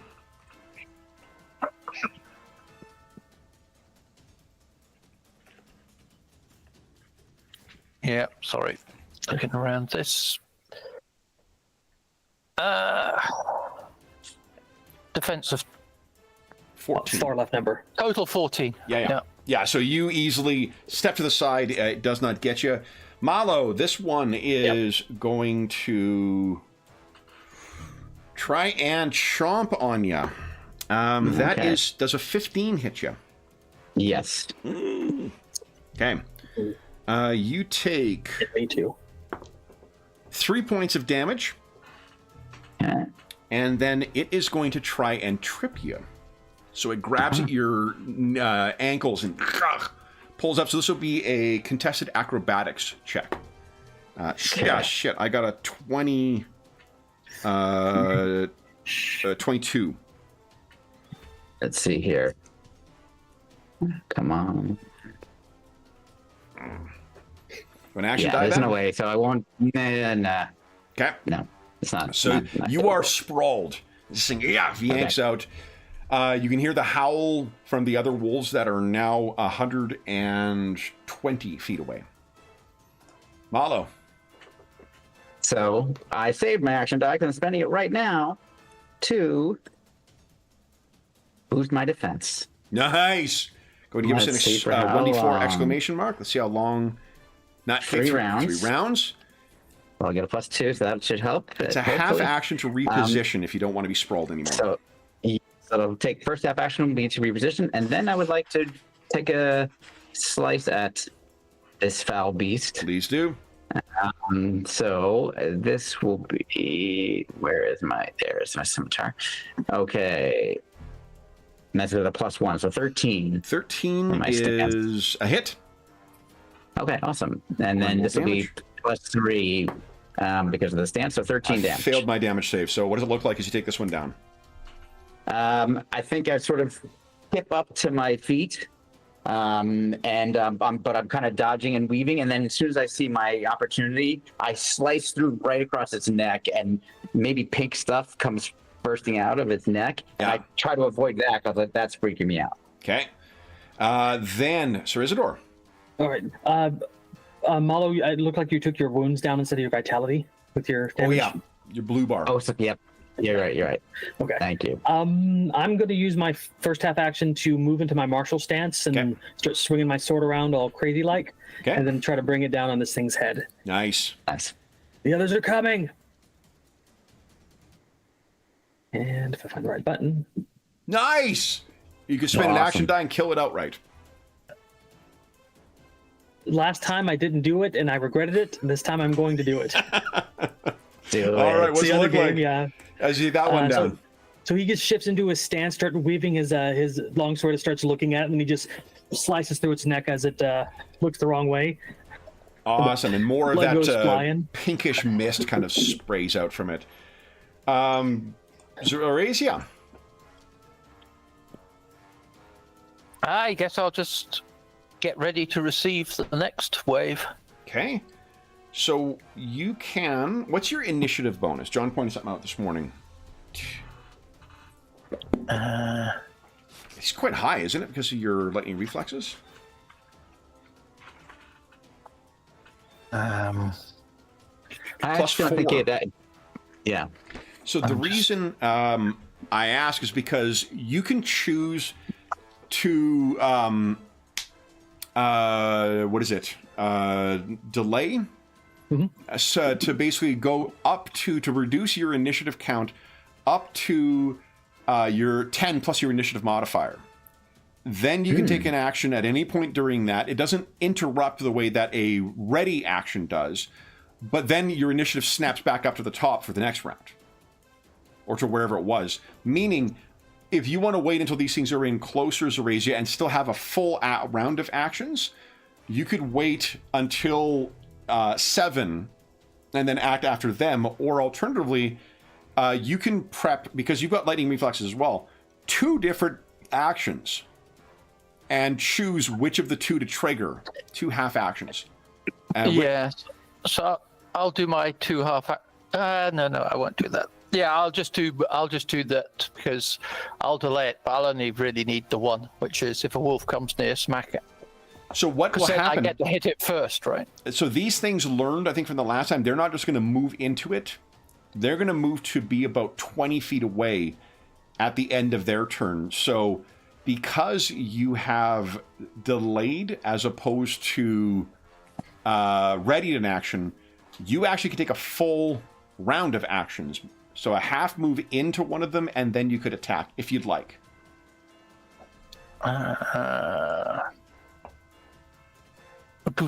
Just checking one. And just to clarify too, one thing, your trick, the mix-up that you get for trip, that bonus is the first time you use it, and then you wait 3 rounds, and then you do it again. It's not a matter you have to wait 3 rounds and then get the bonus to it. Yeah. What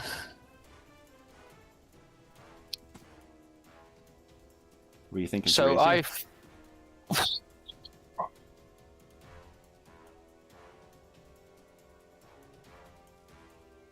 then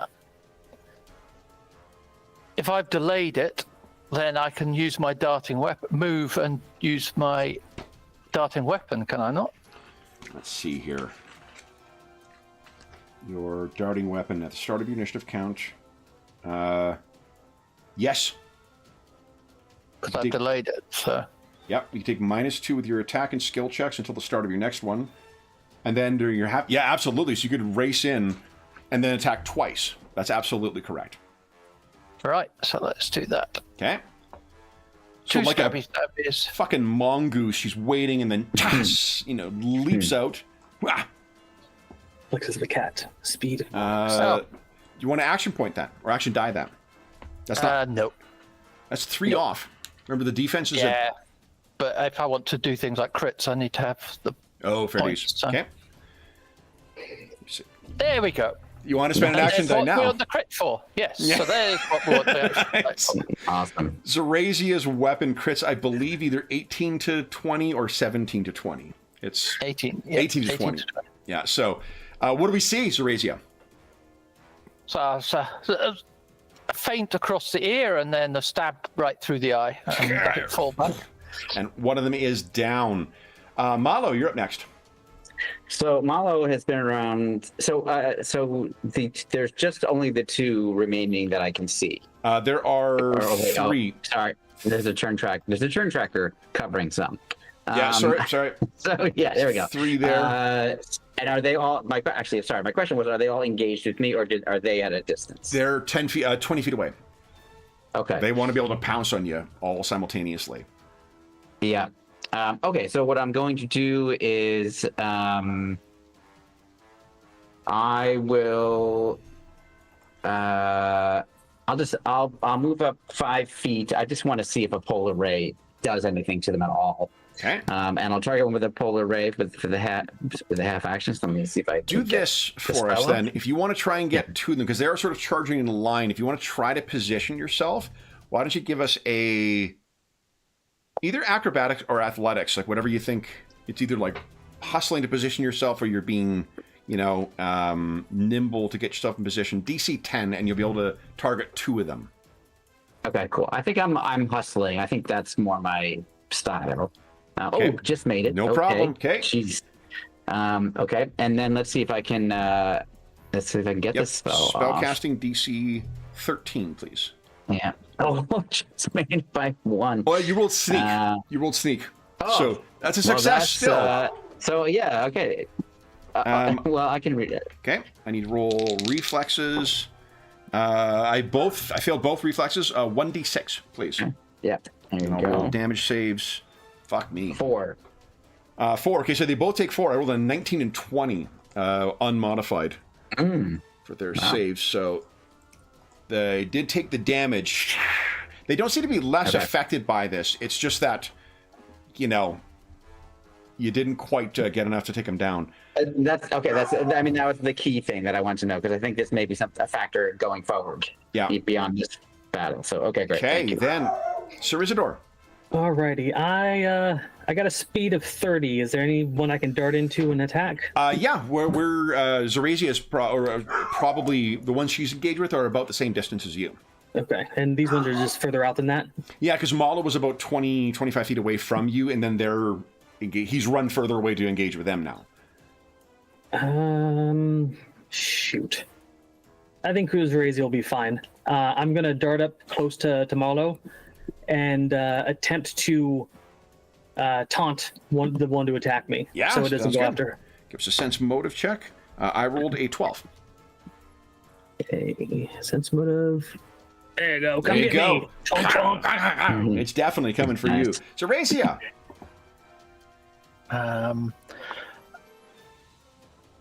Are these both near me? They're both within. You could 5-foot step to be engaged with either of them.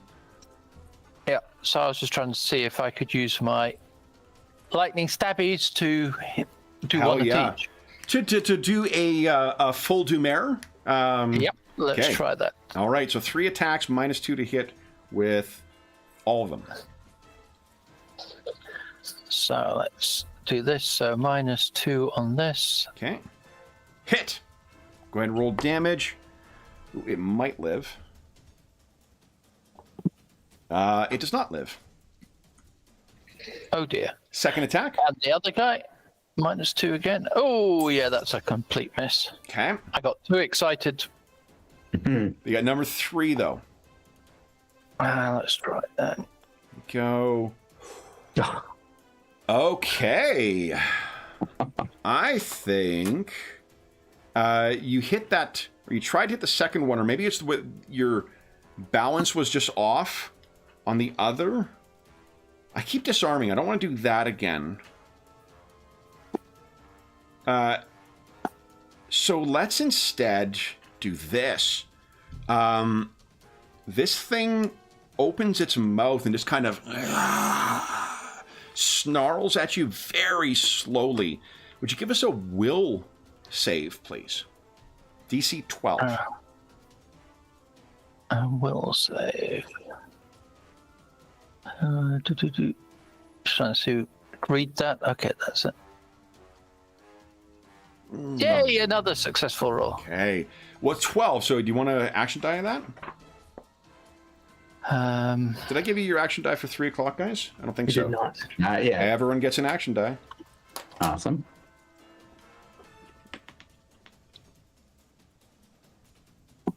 Shit. Yeah.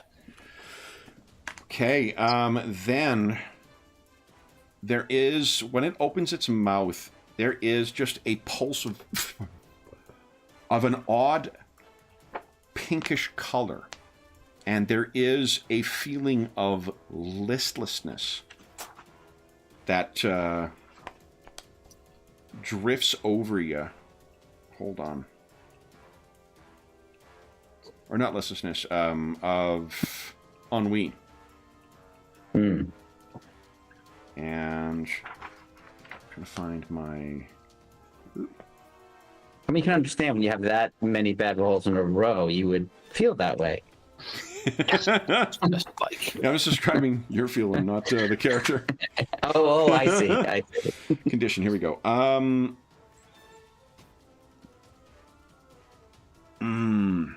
Just endless dismal rolls. Yeah, no, you really got shanked by roll 20. I think it'll just be stunned. So start of your turn, you can make another DC 12 check, but you cannot take actions and you're flat-footed right now. As just there is, and if we were to look closely, we would see deep in the folds of your hood, your eyes have a pinkish hue to them. Wolf's turn. This thing just continues watching and studying Zorasia to see what happens. The 3 engage with you, Malo, or that you blasted with your ray. 2 of them will engage with you, and one of them it slams into Sir Isidore. Okay. Let's see here. Malo, I've got 2 attacks on you. That's going to miss. That's going to miss. And Sir Isidore, that is a 19. So That's a certain hit. okay. It is 3 points of damage, which I'm not sure. Okay. Oh, it does get through your armor, right?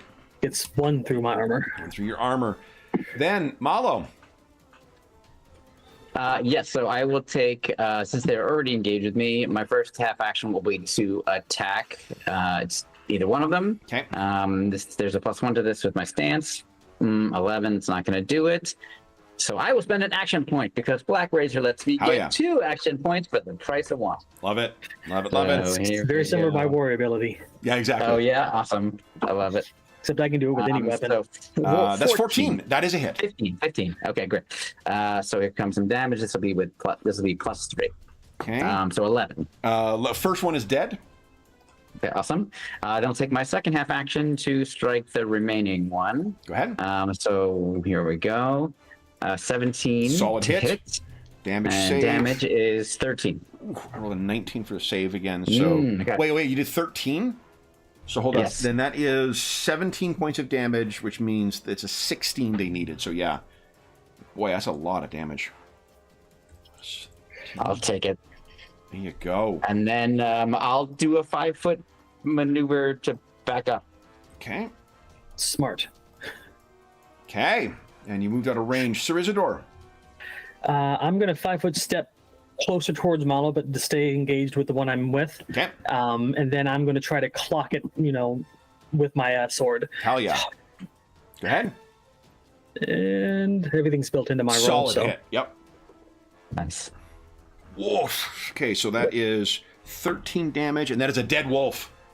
Okay, and then with my final half action, I'm gonna taunt the other one. Okay. Come get me. I rolled a nat 1. You know what? You want to spend an action die and kill it?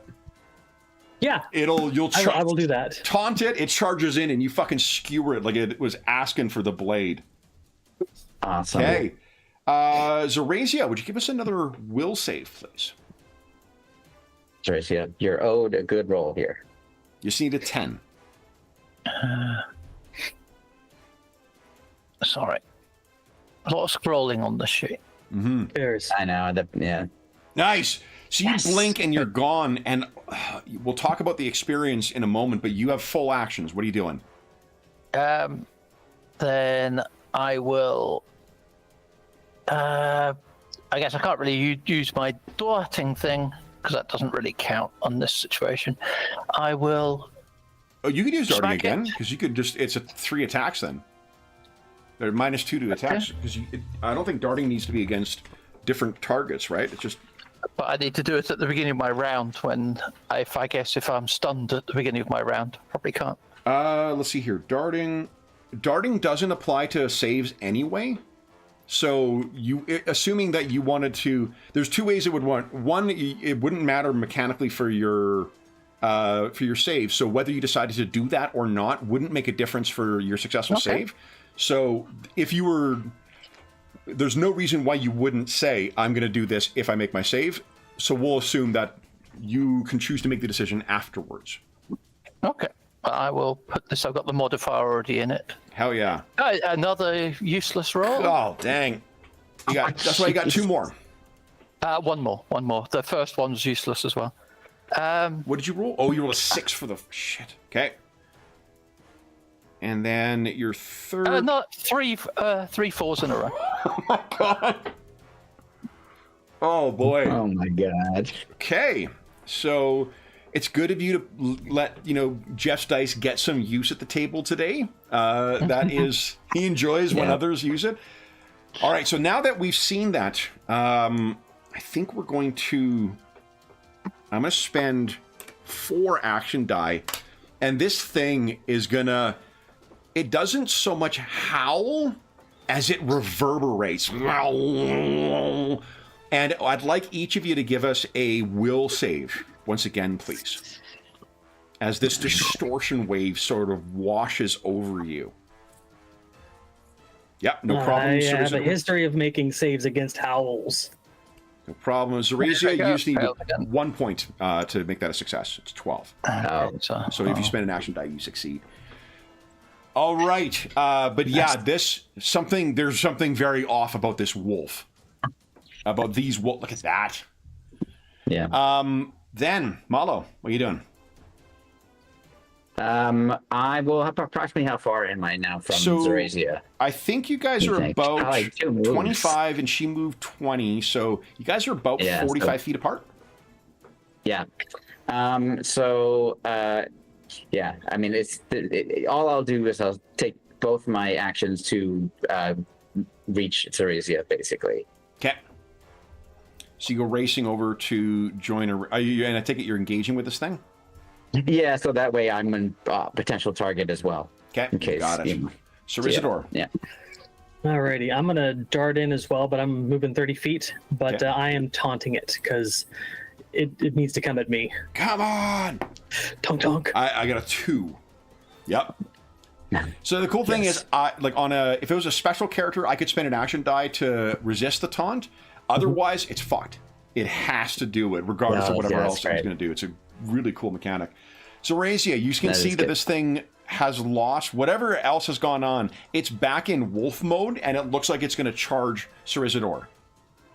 All right. Well, I will do my usual then. I'll try again. There we go. Step forward, stabby. Come on, let's see if we can do it. Yeah. Remember, also, the first, if you want to try and help your chances, if something's sprawled, it's easier to hit as well. And your first, whenever you first use a trip attack, you get +4 to that. Yeah, that was a mistake. And you've got your burglar ability, so unless you roll an error, you always win contested acrobatics checks. So, That is... Oh, you were...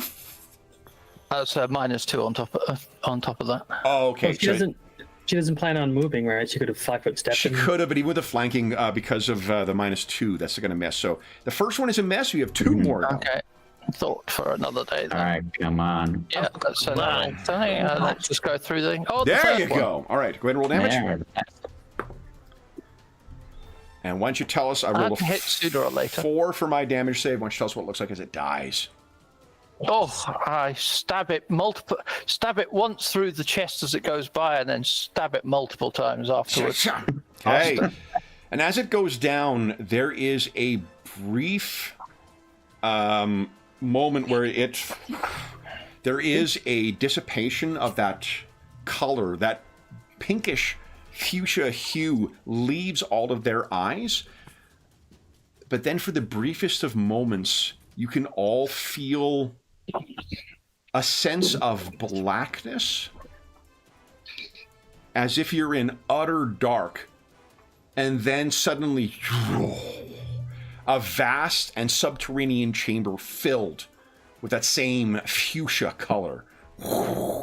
And then you're back on the tundra, on your way to the Bleak Frost mine, and you can hear the howls of more wolves in the hills. And we're at our mid-session break already. Oh, wow. Yeah. Okay. Oh, yeah. Big snake. I think the dog knows that phrase. She just got up from her... I bet Smarty she pants. does. She does. Sundays, without fail, when we're doing the outro, she comes running in to say hi. You all right? That's great. Okay. All right. So then for those listening at home, we'll be back in... And why doesn't everyone take an action die so I don't forget when we get back?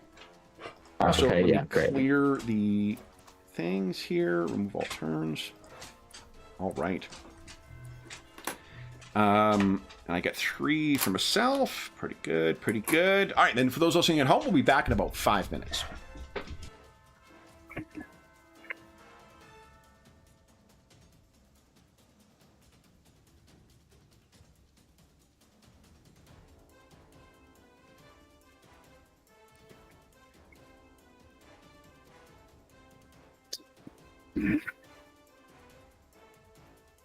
Hello, you.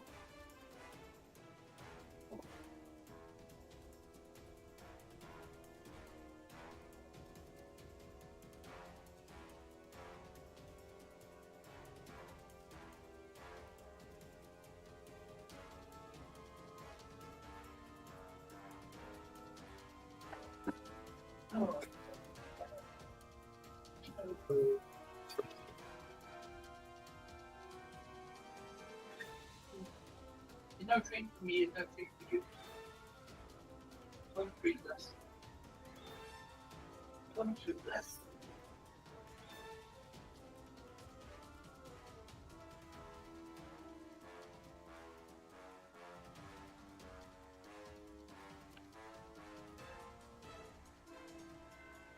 Great.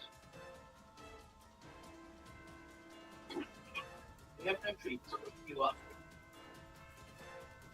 Yeah.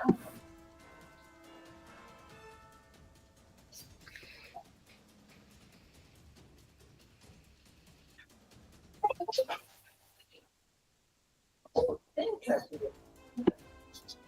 Maybe I should read it. I don't think I've given you too many. I counted those girls.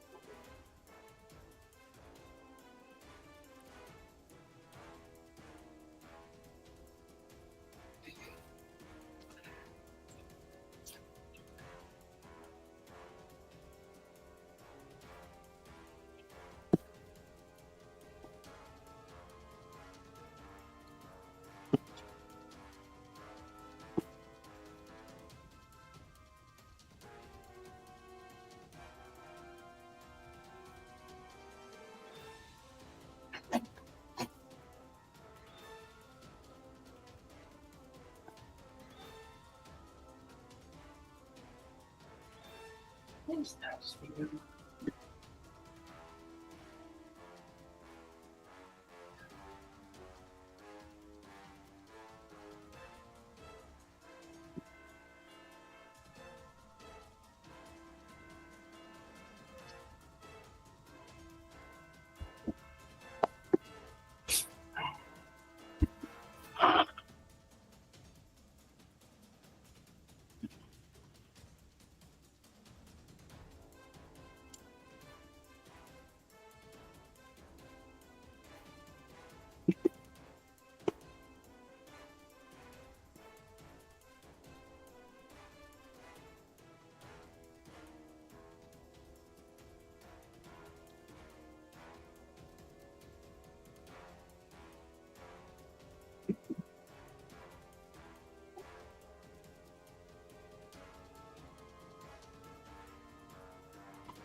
All right.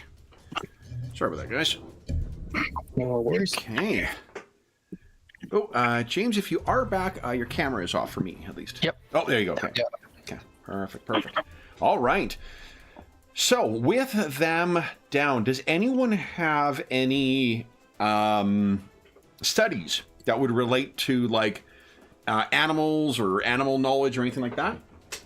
Do you think? Outside of cavalry, nope. Okay.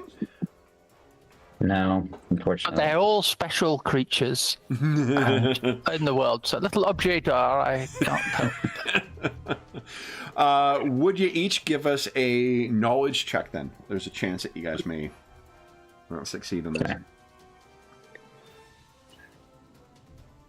I'm going with that's a no. Not for Me Zorazia. too. No, Zorazia, that's actually because you. How many? Oh, you only have one in survival, right? Correct. Yeah. Okay. So you can tell that just looking at these things, there's a degree where wild animals will have like old scars, and they'll have sometimes some like mattings of fur or other things that you wouldn't see on a domesticated animal. But your eyes go down to the creatures that you have slain, and there are sickly cankers and booboses that have grown on these things that have a fading but distinctly fuchsia color in them. Malo, because you are a mage, I think. Yeah. What are your studies again? Actually, I got it here. Well, it's Chimeric Celtic culture, mercenaries of Thule, and Order of the Eastern Star. So I don't think any of those will necessarily help. Your spell casting will give you a +1. So why don't you give us one more knowledge check, just about something now that you have witnessed this. There we go.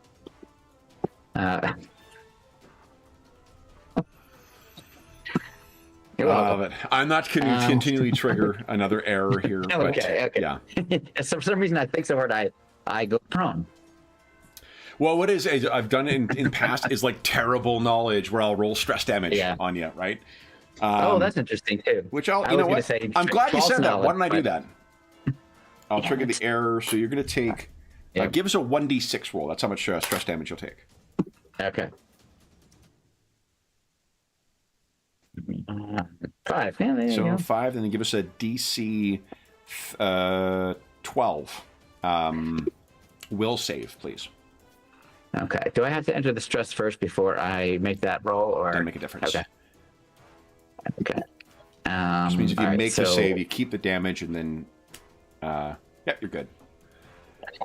So, but at the cost of that terrible knowledge, like one of the things that is a truism of Thule is it is an old land. Beyond just having many ancient civilizations in it, like the Elder Folk and like the Atlanteans, there are older things even than that.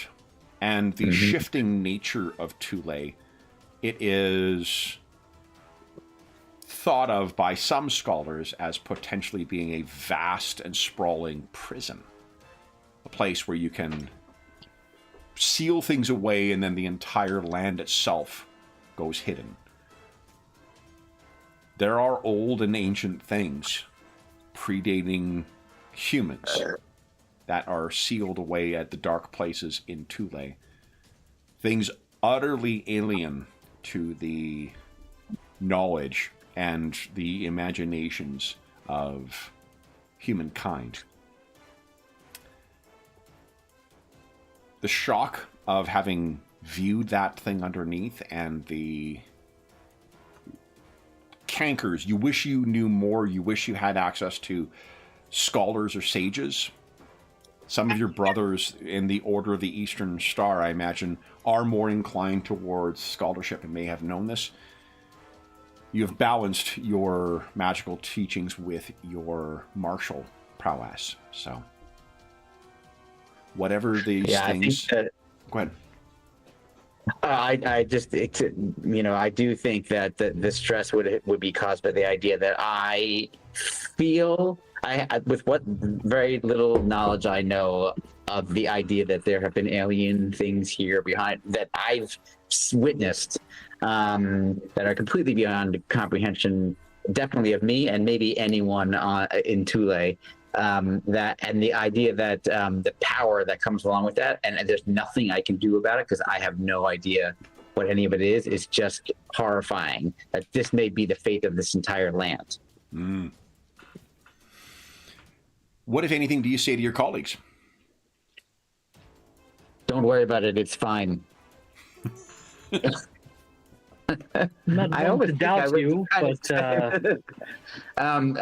yeah, I'm not going to tell them that. I think you see me blanch in some way. I mean, even despite the coverings, I think that my reaction is too difficult to hide. But I say so.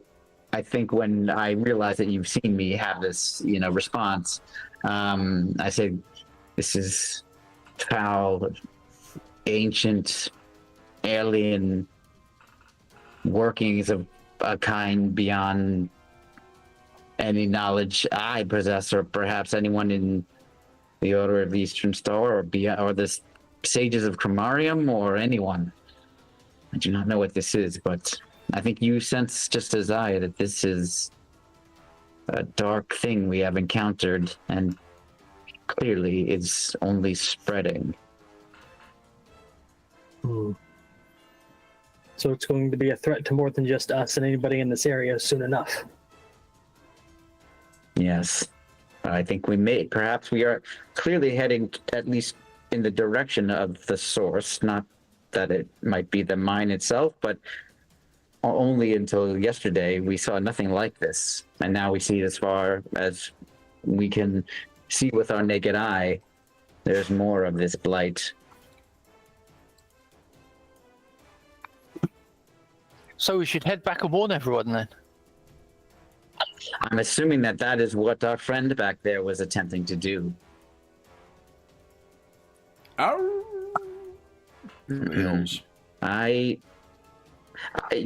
Horatio, what you say sounds like the logical thing to do, but for some reason, my gut is telling me to go forward instead. Well, we cannot allow it to spread. Or at least one of us may be able to survive with information about what is causing this, so that others can come afterward and perhaps do something about this.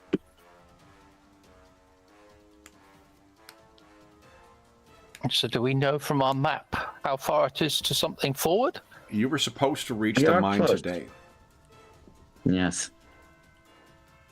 Not far ahead, of course. Well, does the wagon look in any way fixable, or is it just completely lost cause? I assume that when it broke, the horses got loose because of the panic. So the horses are probably attached to part of it that have gone on, and there's the busted wagon behind. The one blessing that you may have is that does sound like the wolves are up ahead. They may be pursuing those horses instead of you guys.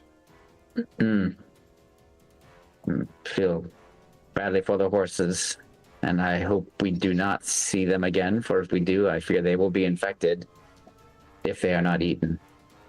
But I think we must press on, even if it's on foot. So if you want to, there's a neat one of push limit under athletics. There's an action that basically is just trying to increase your speed and increase your movement. If you're successful in that, the wolves will not catch you before you reach your destination. We'll set it as a DC 13. You think you were all up for a forced march?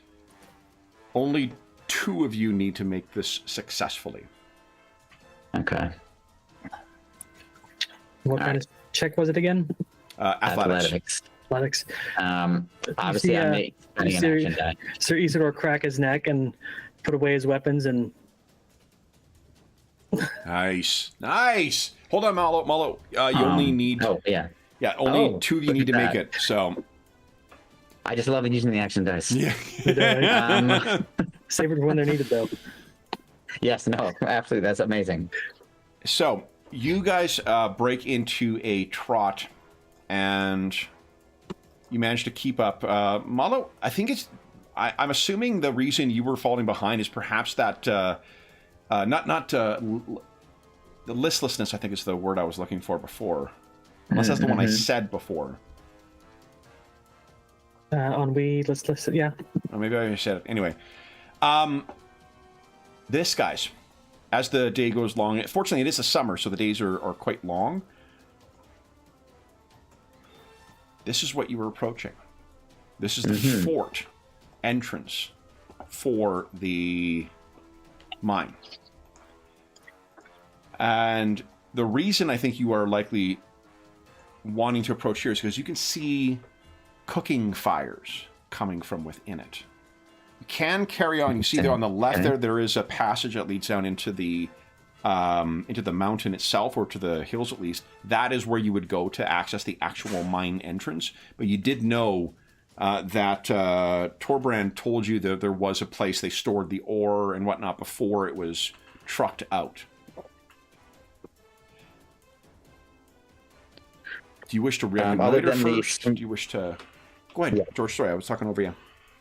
No, not at all. I exactly what you said. So I think Malo would turn to Zorazia and say, "Do you want to look ahead, or should we all go together?" I'm not one for stealth. I mean, I can sneak forward first, but splitting. I mean, we will splitting keep our eyes on you. Okay. Well, So this is where the difference. Sneak is what if you're deliberately trying to avoid detection, you use sneak. If you're just trying to hide, not try to avoid notice, that is bluff, or a blend, not bluff. So go ahead and give us and Zorazia, as long as you don't roll an error, you're going to succeed on this. So, come on. Yeah, no problem. Yes. So Zorazia, you can get as close as you would like to this. What you can tell is, and if you take your time to sort of observe, there does seem to be cooking fires within. You can hear voices from within and kind of coughing, so there's clearly signs of life within it. The gates are closed, but it doesn't look like anyone, at least not you can tell, is actively keeping watch.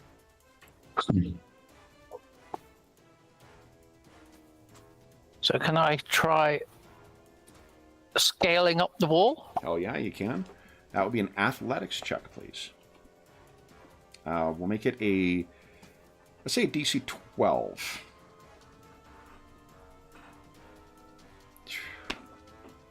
And paired with your sneaking, you're easily able to burglar your way up the side and over. What are you looking for within here? Oh, first, who can I see, and do they appear to be glowing pink? Yeah, let's see here. This is sort of let me make sure I got your tokens here and that I don't have the wolves selected last time. Go. These are the sort of buildings within.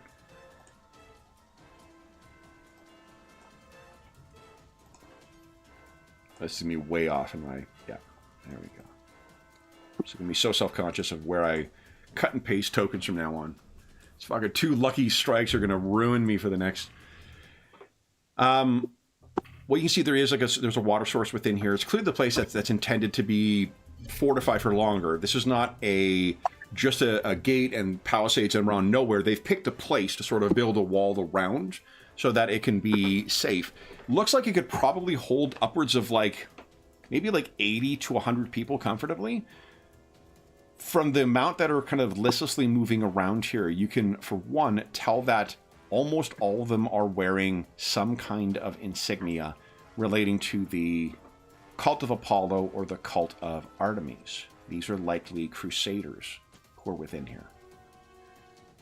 The second thing you can tell, they look like hell. Like they're all walking around, not literally like zombies in the sense of The Walking Dead, but they just have a purposeless kind of ambling as they're going along. Some are just sitting up against the side of one of these buildings and just staring off. They all look to be malnourished. And you can actually even see there is a guard who's posted at the gate, but he is sat down and is just slumped and seems to be sleeping or passed out, hand on his spear. You would think he would be dead if there wasn't the ragged breathing as he's still slowly inhaling and exhaling. I think I'll just slip back down and go back to the rest of them and recount what I've seen. I'm not sure we want to go in there. It's I don't know where this listlessness comes from, if it's infectious or from the location or what, but I'm not sure we'll get any help there and potentially catch something. Oh. Can't stay out here.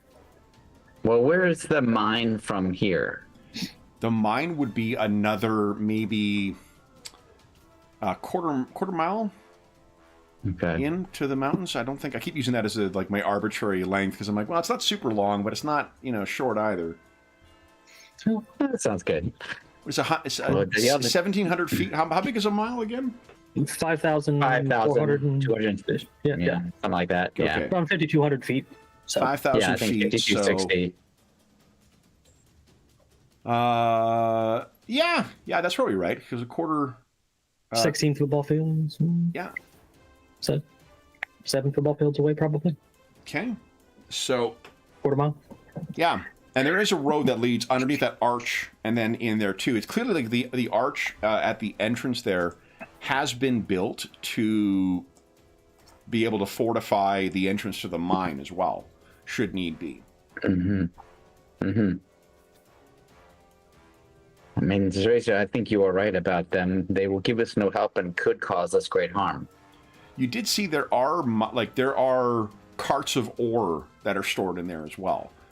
So it looks like this is the collection center for it, but no one seems particularly concerned with it. And there is still signs of life, such as it is, but just the number.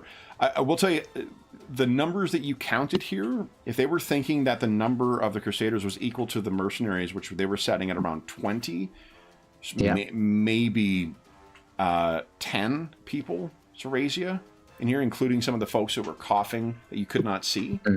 So their numbers have to be diminished by at least half. Another curious thing, no horses. And then the other one that we encountered on the road, so that's 11. So 9 unaccounted for, and no horse. 20 out of 20 horses, only one that we know its fate. I wonder if we should go around and at least take a look at the mine, see what is going on there. Agreed. Okay, let's do that then. Okay. Why don't you give us, let's see here. So Zorazia is going to be able to, so long as she doesn't roll a threat, will always succeed on a stealth check. You know what, there's no one keeping watch, so like you guys, if you're thinking like, oh, we need to sneak past this thing, Zorazia can tell you like no one is watching. Okay. So, I mean, unless before we head off, I don't want to. I am still not in my right mind. I will call it. I am unnerved by what I've seen. So, do you think we should? Does it make sense to interact with these men? does anyone have training in medicine, by the way? Negatory. I think the main reason to go in is just to get within the gates or somewhere to. I do actually have Control Dawn. training. Right, and I do have training in medicine, Kevin. So you could give us. You can only do it once a day, but you could do a mend, which takes 1 minute, DC 15. Okay. and they recover 2d6 damage, split evenly between subdual, vital, and wound points. Teresa, was there one in particular off by himself that it would be easy to get to? Sky by the door. So perhaps I have some field medicine ability. Well, sir, I was actually thinking for you guys, because you're down by 2, and I think you still have some subdual. So someone has some either subdual or stress damage? Yeah, that's me. That's you. Okay. Yeah. Is anyone suffering levels of fatigue or stress right now? Me. Or, sorry, shaken? No. Okay, because we are transitioning to a different scene now. You'd be able to... Well, maybe I that by should one. at least try to clear some of this, what I do have. And I can do once per day per person, or just once per day per person. entirely? Yeah, each person can only receive mend once per day. So I'll do a mend on myself. Yeah, you can also just spend action die. You can spend action die and roll them and recover that much in vitality, or recover 2 wounds. I don't think anyone's taken any wounds yet. I mean, I'm not too bad at medicine, famous last words. So I think I'm going to give it a try. Oh, yeah. Try 4. Fantastic. So, now you don't have an increased threat range for medicine, I assume. No. Okay. What I was thinking is that if you did have no. a crit, okay, so you're fine. Give us a 2d6 roll, please. It was 2d6, right? Not 1d6. I think you said 2d6, but Yeah, 2d6 damage. Yeah. Yeah, 2d6. Well, that's fine. And then it's evenly split. You said. I know. I believe you. Oh, I get to. Oh, it is decide. split evenly between, and you distribute any uneven successes. So how much? Well, it's, I guess 2, which restores all your vitality, and then you reduce your stress by 2. Yeah. Okay. So let's do. Stress. So that's great. Okay. And then, no, are either of you two in need of medical assistance? I didn't get scratched. Are you down by 1? Right? Sorry. I did. It's not even a flesh wound. Don't worry about it. Teresa, what about you? Do you have any? You have any ailments? Me? I don't know if you have any. Yeah, I don't know if you have any stress. Okay. Okay. Then, Um. what do you guys wish to do? Very well. Are we then? What do we think? I will let the two of you decide. I feel like I am somewhat compromised at the moment. I will get my wits back about me soon. I apologize. Should we stay here and try to talk to one of them, or should we continue on to the mine itself? If anybody is going to be the best one to talk to would be the guard. If we can get him alone and ask him questions. Yep. And if they're feral, well, we can just put them down. But it's a good idea to know what's going on. Very good. I'm here to help. Let's find out. Yeah. Okay. How do you guys want to do that? Well, we've been pushing the cart forward, so they're going to see us coming. What card? Well, yeah, we don't the have the cart card. club. We had Did to. we? Yeah. No. Oh, we did a force Yeah. mark. Sorry. We had no means of. Yeah.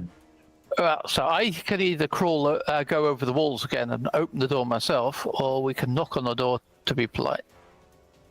Why don't we Yeah. do that? Okay. Or they may not respond anyway, but Well, we'll know. And I'll start taking the lead and walking up to the gate. Okay. sounds good. I think perhaps the one or both of you should take the lead on this interaction. So you walk up to the sealed gate, Yes. your eyes up to see if there are any movement from there, and it's exactly as Arazia described. You can hear the sounds of people within there. There's a cooking fire within. And you hear, how loudly do you knock? And how loudly do you make your presence known? Also, It's not like trying to alert the entire camp, but everyone gets an action die. Tonk 3 times Okay. on the gate. And make sure everyone gets an action die as well. Oh, nice. Okay, great. Yeah. And then if nobody responds, he'll hit it harder. So you first. Tunk, tunk, tunk. No response. Bonk, bonk, bonk. A little harder. Unless you're like hitting it with your shield, or doesn't seem to be any response from within. It seems to me that Sorcerers may have to just let us in. Yeah, we may not need to whisper if they don't hear that. You have not shouted yet. Yeah, that's true. We have not made sounds of beings. Should we shout out? Well, I'm no coward. He'll lean back and go, "Open the gate!" You can hear a moan from atop. Zorasia, from where you saw the guard. Oh. You can hear a weak voice call out, or question.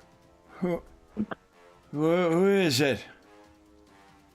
Travelers. And you can hear someone slowly stirring, and he looks over the side, and it's for Malo and Sir Isidore, when having not seen it before, like they have cavernous eyes where their eyes are sunk well into the head, and they look down.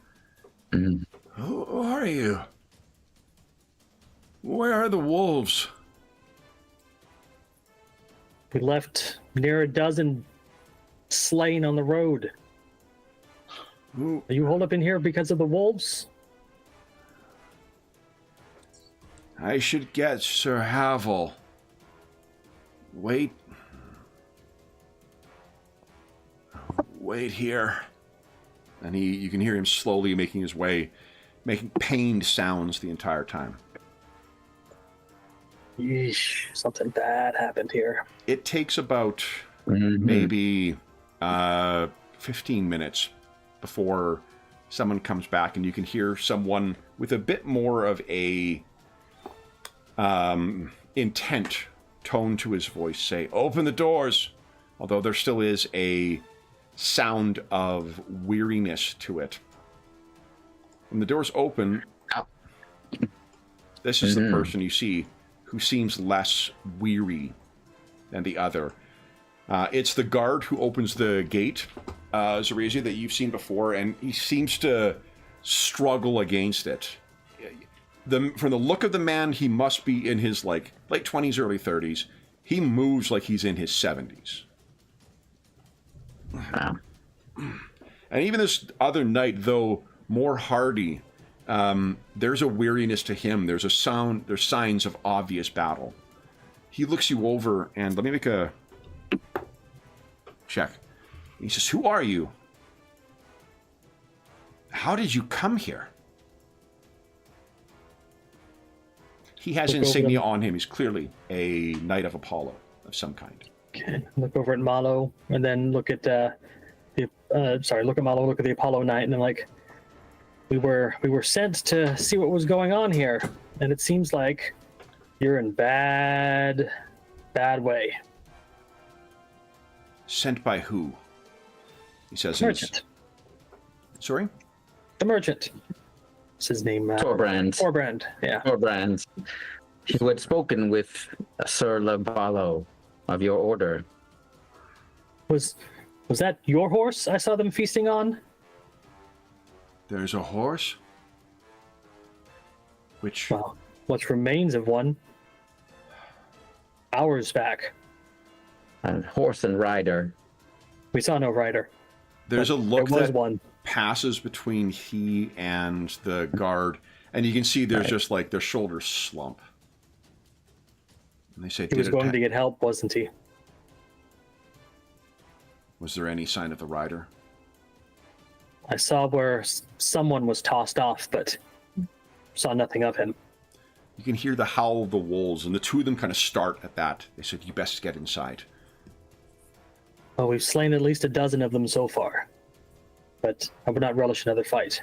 So he steps forward to be like very close to you. This is probably the closest to what this guy normally is like. He fixes his eyes with you and he says, "You have not slain yet a 20th of what lurks out there. You will see at night when they come an unnatural color. They glow, the wolves. Did you know that?" Well, you've seen the pink mist that's around their eyes and mouth and when they die. And this land. And you hear the guard say under his breath kind of, "And us." The knight kind of shoots him a look. What do you mean, you? He looks over at the knight as if like looking for permission, and the stern look that the knight gives him, he's gonna stay stumm for now. I'm gonna walk up to the knight, like grab his breastplate and say, "Tell me, we're not gonna get involved in something we don't know about." What do you think? It intimidate or? Oh yeah, Okay, go for ahead. sure. I'm definitely threatening violence here. Okay, so you do that. His eyes kind of get wide, and I rolled fucking awful.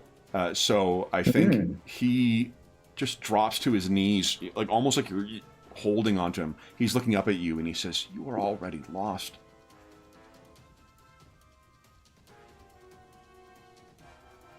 Look at us. They need not come in. Something feeds on us.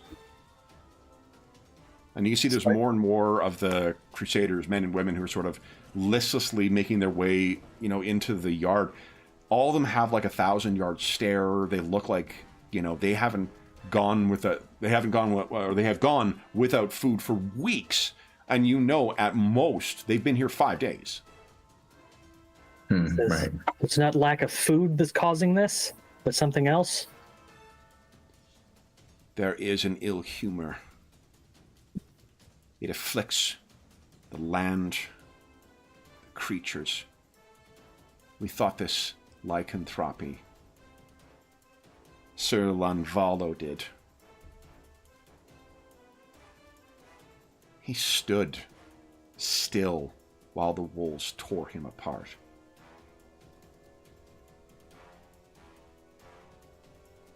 Wow. There's a sickness of spirit and body. You have come here to die. No. He slumps down. Stand up. And I haul him to his feet. It's an effort to do so. I'd look around and say, "Looks like we don't have time to sit around and waste away like these." Ceresia, would you give us a sense motive check? Sorry, John. It's okay. Ceresia? Right, Sense motive, please. Sense motive. Ooh, not my strongest point, I think, but that's Pretty good. sense.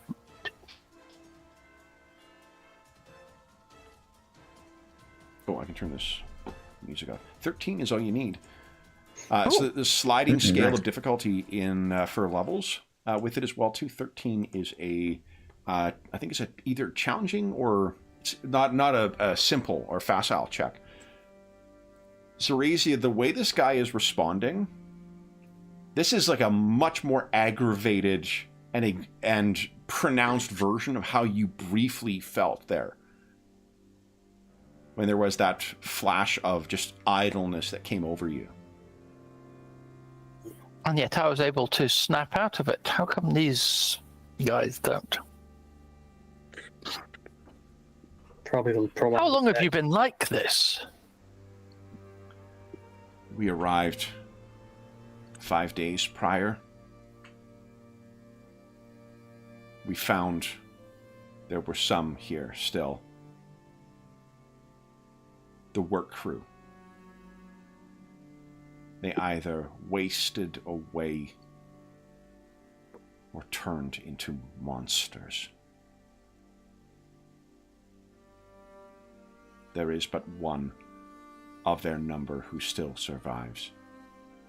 The mine has been cleared of its occupants the master of the wolves is eating well.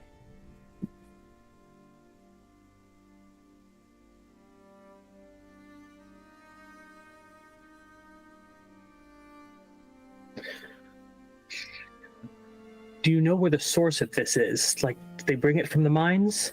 Or was it always here? They shake. This mine has been... Sir Lanvalo desired the mine for its riches. Its wealth would finance the crusade well for decades.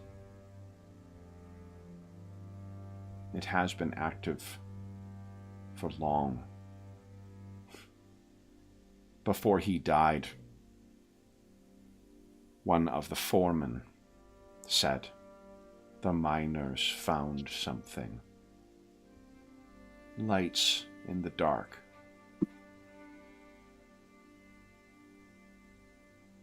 Something left down there.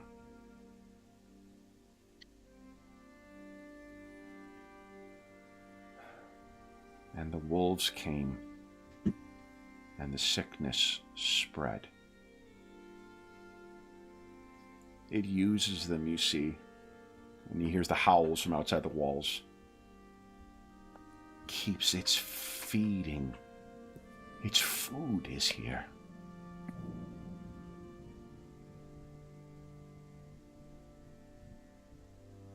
I don't know what you two think, but clearly they've broken this mine, maybe broke through into something it shouldn't have, stirred something up. And I'll take a look at the sky, because I imagine it's late afternoon at this point. Yeah. It says, we will not make it back before the night falls. And if what he says is true, 20 times more monsters wait us at night? We haven't time to spare. We must find what's doing this and tear it out. Malo and Sir Isidore, you could give us a sense motive as well, if you like. Okay. Yeah, I would Die definitely here. like to. And everyone gets an action die as well. Nice. 13. I'll use that action die right now. I feel like I could get a little bit more information if I got a 20 or higher, so I'm Okay. also going to use an action die. I'll wait for you, John. It's always freaking one short. I Thank you, roll 20. I'll let your 18 stand because I'm unlikely that I'm gonna do better than that. So a 19. Okay. total. All right. Okay, great. Then I'll So, let it go. Sir Isidore, so Malo, what you can tell is like there is, if there's more to share about this, if there's more that these men could and women could share about how to struggle or fight, like this is so different. These are religious fanatics, for lack of a better, as an ungenerous way of describing this. The way they are now is utterly different than how these people likely were 5 days ago. So you just know you have met, you made that roll earlier about this. You've met members, especially like paladins. Priests obviously have a very special connection to it, to their gods. Paladins are a little different because they're putting that faith into action. So there is an extra level of verve that comes with their devotion. The man you see before you is a broken... Sorry, it's not even a broken person in the sense that he's been exposed to something that has fractured him. It's like he's been hollowed out. Yeah. And Sir Isidore, what you feel is that there is almost like a intentional level of, not like distraction or them trying to evade your questions about this. It's almost like they simply cannot bring themselves to suggest how to stand. Like hopelessness has been stoked in them. They've been built up to give up. This is not a natural reaction. Even individuals who are hollowed out like this, you could still try and stoke that drive, like you said, like, come on, you know? It's almost like they have purposely been numbed. Their spark of resistance has been overshadowed and chained down to where there's no light left. Precisely. I get it. And looking at these things, again, like, if they've been here 5 days, they have the look of men who have not properly eaten in months. Something they may don't very even care well... enough to eat, do they? It could very well be that, too. Although you did see cooking fires. That's true. Well, let the guy's breastplate go and says, "Where's the mine?" He slumps down. Follow the path. If the wolves do not reach you first, you will find the entrance there.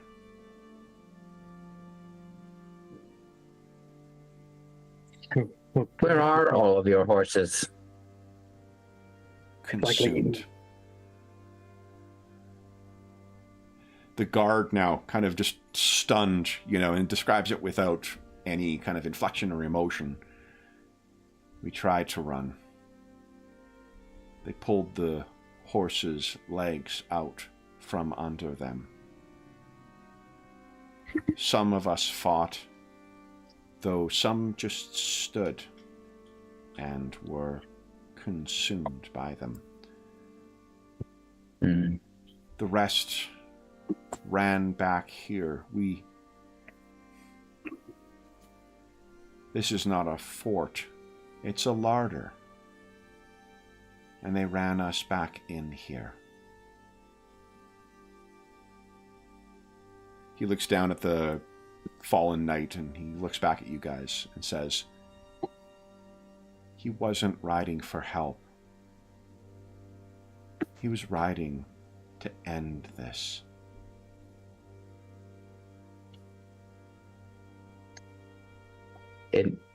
By what means? He's probably talking about the horse you found and the rider. Mm-hmm. You hear a howl once again, and he says, they'll find you. Mm-hmm. Well, regardless of what we do, they will find us. So I propose we do something about this. I prefer to meet my end hot and in the midst of battle and not on my knees waiting for the end. But where do we go? Because just wading out there and fighting wolves will get the glorious exit. But it sounds like we need to get into that mine. Yeah. If they come at night, they may overwhelm the defenses. We'll be fighting either way. Say we make for the mine now. I've still got some pep in my step. I do as well. You're getting a 1,000-yard stare from the guard to you. Like, as you guys are talking, he's just once again just completely dazing out or spacing out. Well, quick. So, what time of day is this? It is late afternoon. Because the question here is, do we get caught in the dark with that? It was, what, a quarter mile off for the mine? Yeah. We could make that in Everything is a quarter mile minutes. away. And Yeah.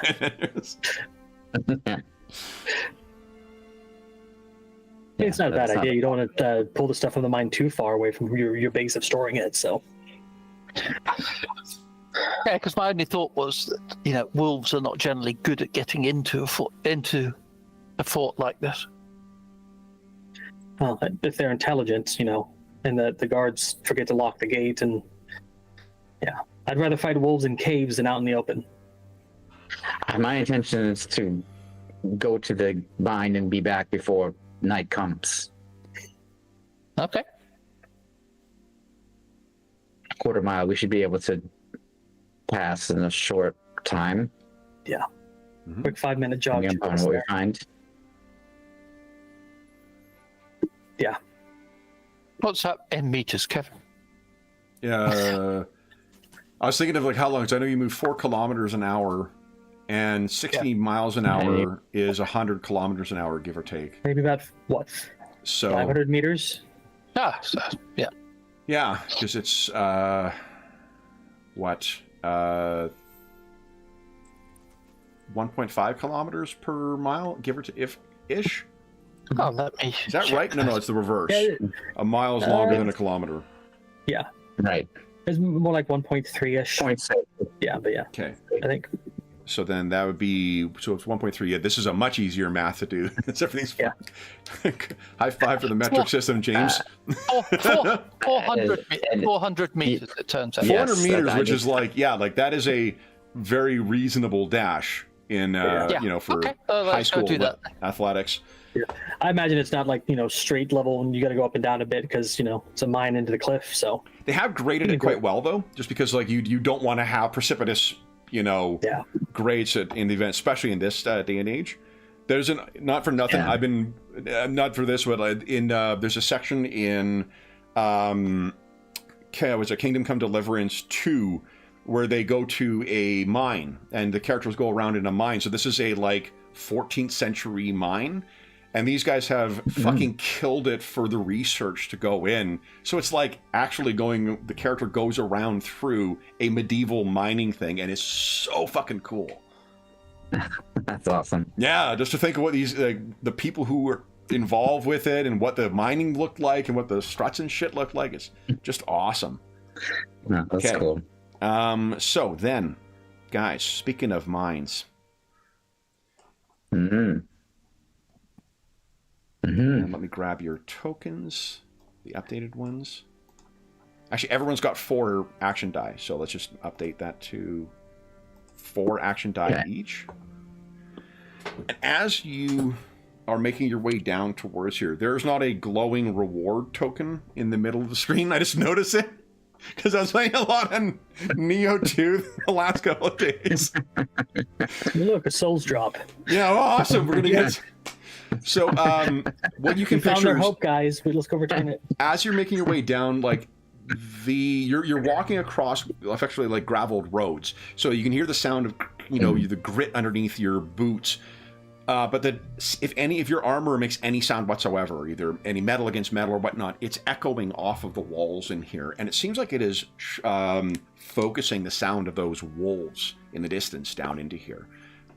Interestingly, none from directly ahead, though. Mm-hmm. That is surprising. I got leather armor, so I'm not clinking that much yet. No. I will eventually. Nice. So, this is where the entrance to the mine is. There are not symbols of chaos in here either. But it otherwise seems like everything is in order. I think Malo has the ability to create magical light. You read my mind. No, sorry, George. I didn't mean to... Not at all. I was pulling up my spellcraft skill to roll. Here we go. Oh god! Whoa. All right, I'm gonna. Yeah, you need 5. And hope I get. I know, and hope I explode. Come on. No. So the interesting thing with a failed spellcasting, I believe you get -4 to all spellcasting until you successfully cast a spell. Mm-hmm. Yeah, that might be the case. That's not fun. Well, you can keep trying alright. to cast it until you get it right. So, What You just if you don't roll wanna an get- error? yeah. Boy, would that Yeah. be fun. I think for now, if anybody has, let me just see my equipment before I say. Does anybody else have a torch? Fortunately, I did not think to get a torch. I do So it's not only a have critical one. fail. Is there something here that we could? George, it's only a It's only critical critical fail. fail. You can try again. Okay. Okay, great. All right, here we go. Yeah. Yeah, All the regular right. failure just didn't work. Yeah, that's good. Okay. There you go. So Okay. I will put it. Oh, the same thing I did in a previous session. I'll put it on the one of these main beads on my the ropes that I have over my armor. All right. So then, for a place that seems, just looking at the machinery around here, you can hear in the wind, there's stuff that is creaking in here. There are block and tackle. There is carts. There's creaking of wood. This place must be cacophonous when it is active. So it doubly adds to the unsettling nature of just how still this is right now. Mm-hmm. And however much your echoing footfalls may have been present as you walked in towards this, it is nothing once you make your way down into the mine itself.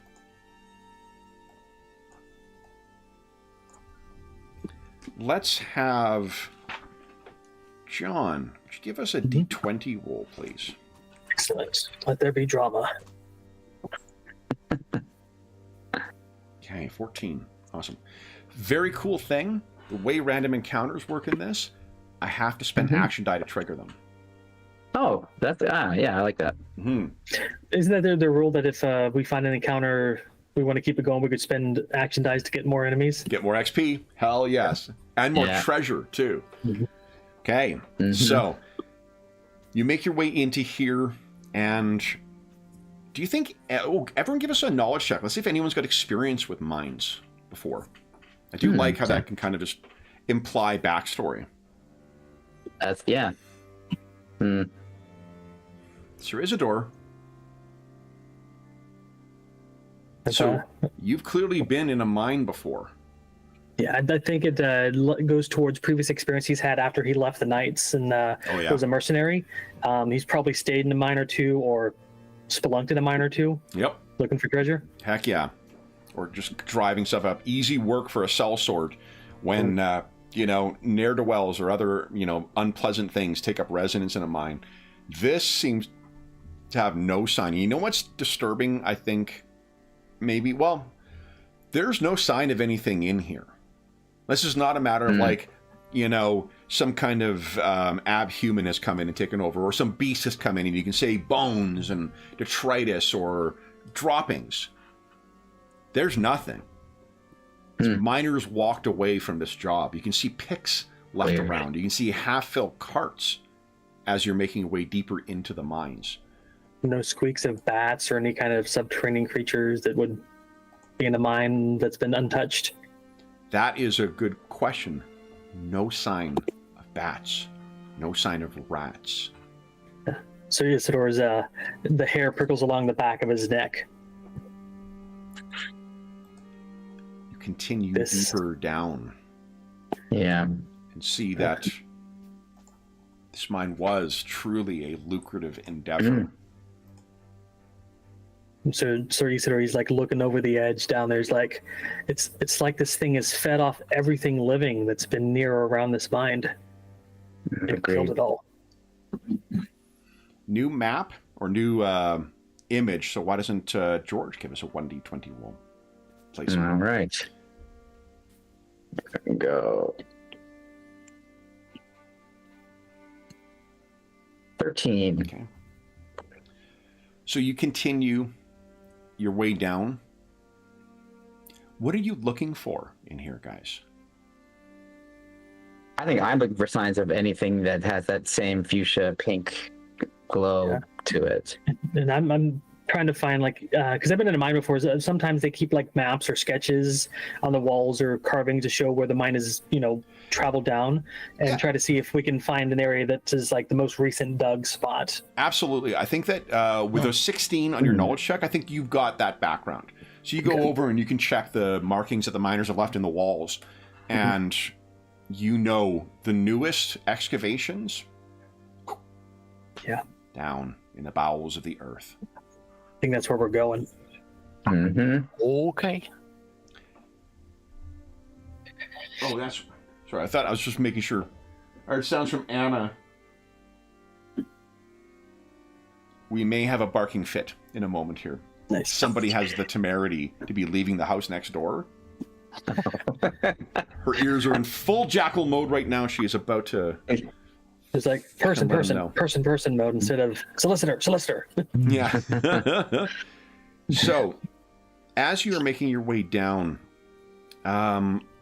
I would like each of you to give us a will save. I'm going to have to spend some dice here. Hold on. There we go. Each give us a will save against a DC of 14 and a fortitude save against 14. God damn it. I'm good. Okay, I critted Nice. my fort, but I failed my wisdom, which I think I may. So you know what? You got a crit. If you want to trigger that crit, spend an action die. You pass both. Okay, great. I will do that. Okay. here. Zorasia, good on the fort, and then how'd your will do? Oh, no, both. 20. Both. That's fucking awesome. Yeah. Nice. And Sir I'm Isidore, surprised. 14 and 18. so you can each, I think there's probably, maybe Malo, why don't you tell us how you prompt, because you're the crit, how do you prompt the sort of like, you feel that? Like there is a hollowing, not only of your, like there's a lethargy that is coming over your limbs, there's fatigue that is settling in, there's also a breaking of your will, as if something is pushing up against it. How do you articulate that will? Yeah, I Malo? think as we're kind of moving down and trying to be careful of the uneven surfaces, I'm pretty sure-footed. I mean, my reflexes are usually excellent, but I stumble and I have to brace myself against a wall, and that is very unlike me. And I kind of feel almost like an anchor tied around my neck, kind of like holding me down. Like I can't instantly even get myself back up. And I know it's not. I know it's a combination of physical and psychological and emotional. Like it is not just, I've tripped for a moment, and then I turned. I have to process that myself for a brief nanosecond, and then turn to my companions and say, Do you feel that nothing? That heavy nothing? Do you feel it? It's everywhere. You all know precisely what he's talking about. I kind of look back and I was like, I thought it was just the air getting stale. I wish that were the case. Your cheeks looking rosy, pink even. Reach down and try to help Malo up to his feet.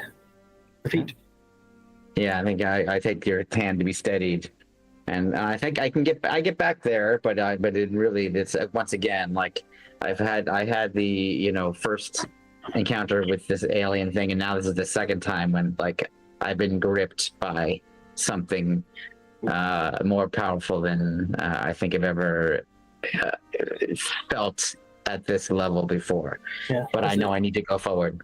Before Isidore lets go of the arm, he'll say, remember that your life is yours. Don't let anything else take it. Thank you, Isidore. Something I needed to hear.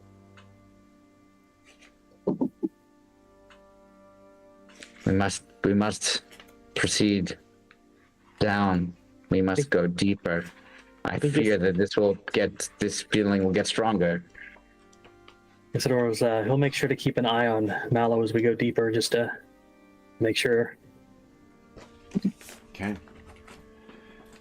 So you can all feel it, a clamminess, chills, almost like a sickness taken upon you. You're not going to suffer any penalties or anything like that, but it's settling into a very... It is an ill-humored place. There is something in the air. There's something in the stones themselves. And I think you reach the bottom, and for a brief moment, as your light passes by one of the things, you can see it seems as if there is more, as is not uncommon, moisture accumulates. The deeper you dig down, water always is a problem for mining.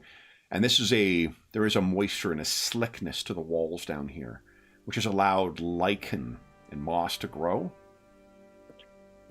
And as you get close, there is a vibrant fuchsia that comes to them, lighting up the entire area.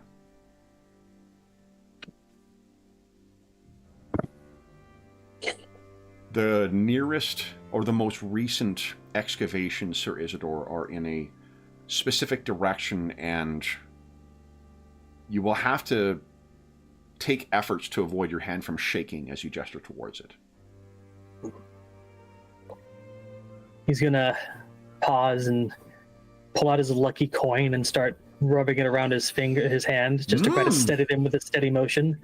Because the pink light and stuff, it's starting to get thick enough in here that it's almost like a fog, right? Yeah. And I think I'll use it, spend a minute, because it takes a minute to cast the spell into the insight, and then he warms the coin up and then he flicks it. And I want to see if I can get, is there a way we can safely get through the fog, covering our noses, not breathe the fumes directly, or something to make sure we get through it without easily succumbing to it? Because I'm guessing the denser it gets, the worse it gets. No. Okay, so what John is triggering is he's using a spell, but it allows you to ask for a hint from the GM. And if I don't give an answer, he gets an action die. Yeah, so let me click on it. Love it. Yeah, it's lucky coin insight, so Yeah. That's so great. It's my special item.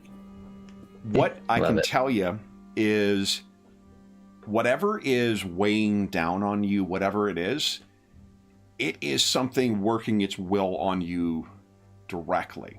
Okay. It has the look of these things being corrupted. That is more a sign of its influence on them, not the way it exerts influence. So that'll strengthen his resolve. He'll put the coin away after it's got heads on both sides and one side just scratched off. He'll put it away and stiffen his back and just boldly just take a deep breath, because he knows it's not an airborne illness kind of thing.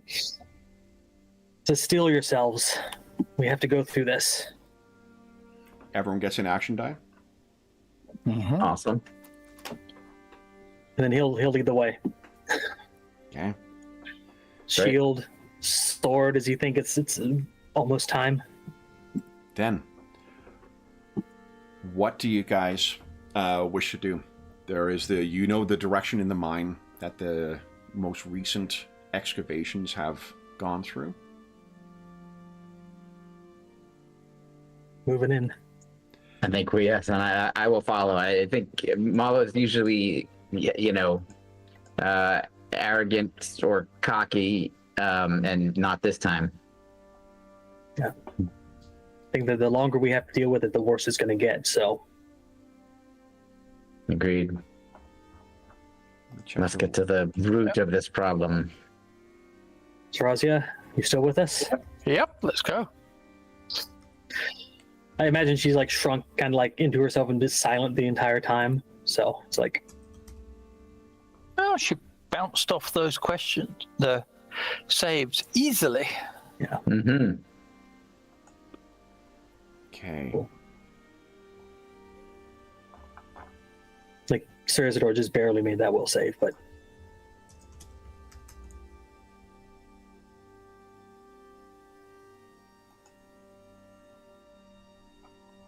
do you like how they there's a bravery class feature for fighters in PF1 that boosts their will save, but fighters get the ability to use up to 2 action dice when they make saves. So it's that's cool. I love how they modeled that. Mm-hmm. Yep. Agreed. All right, so let me are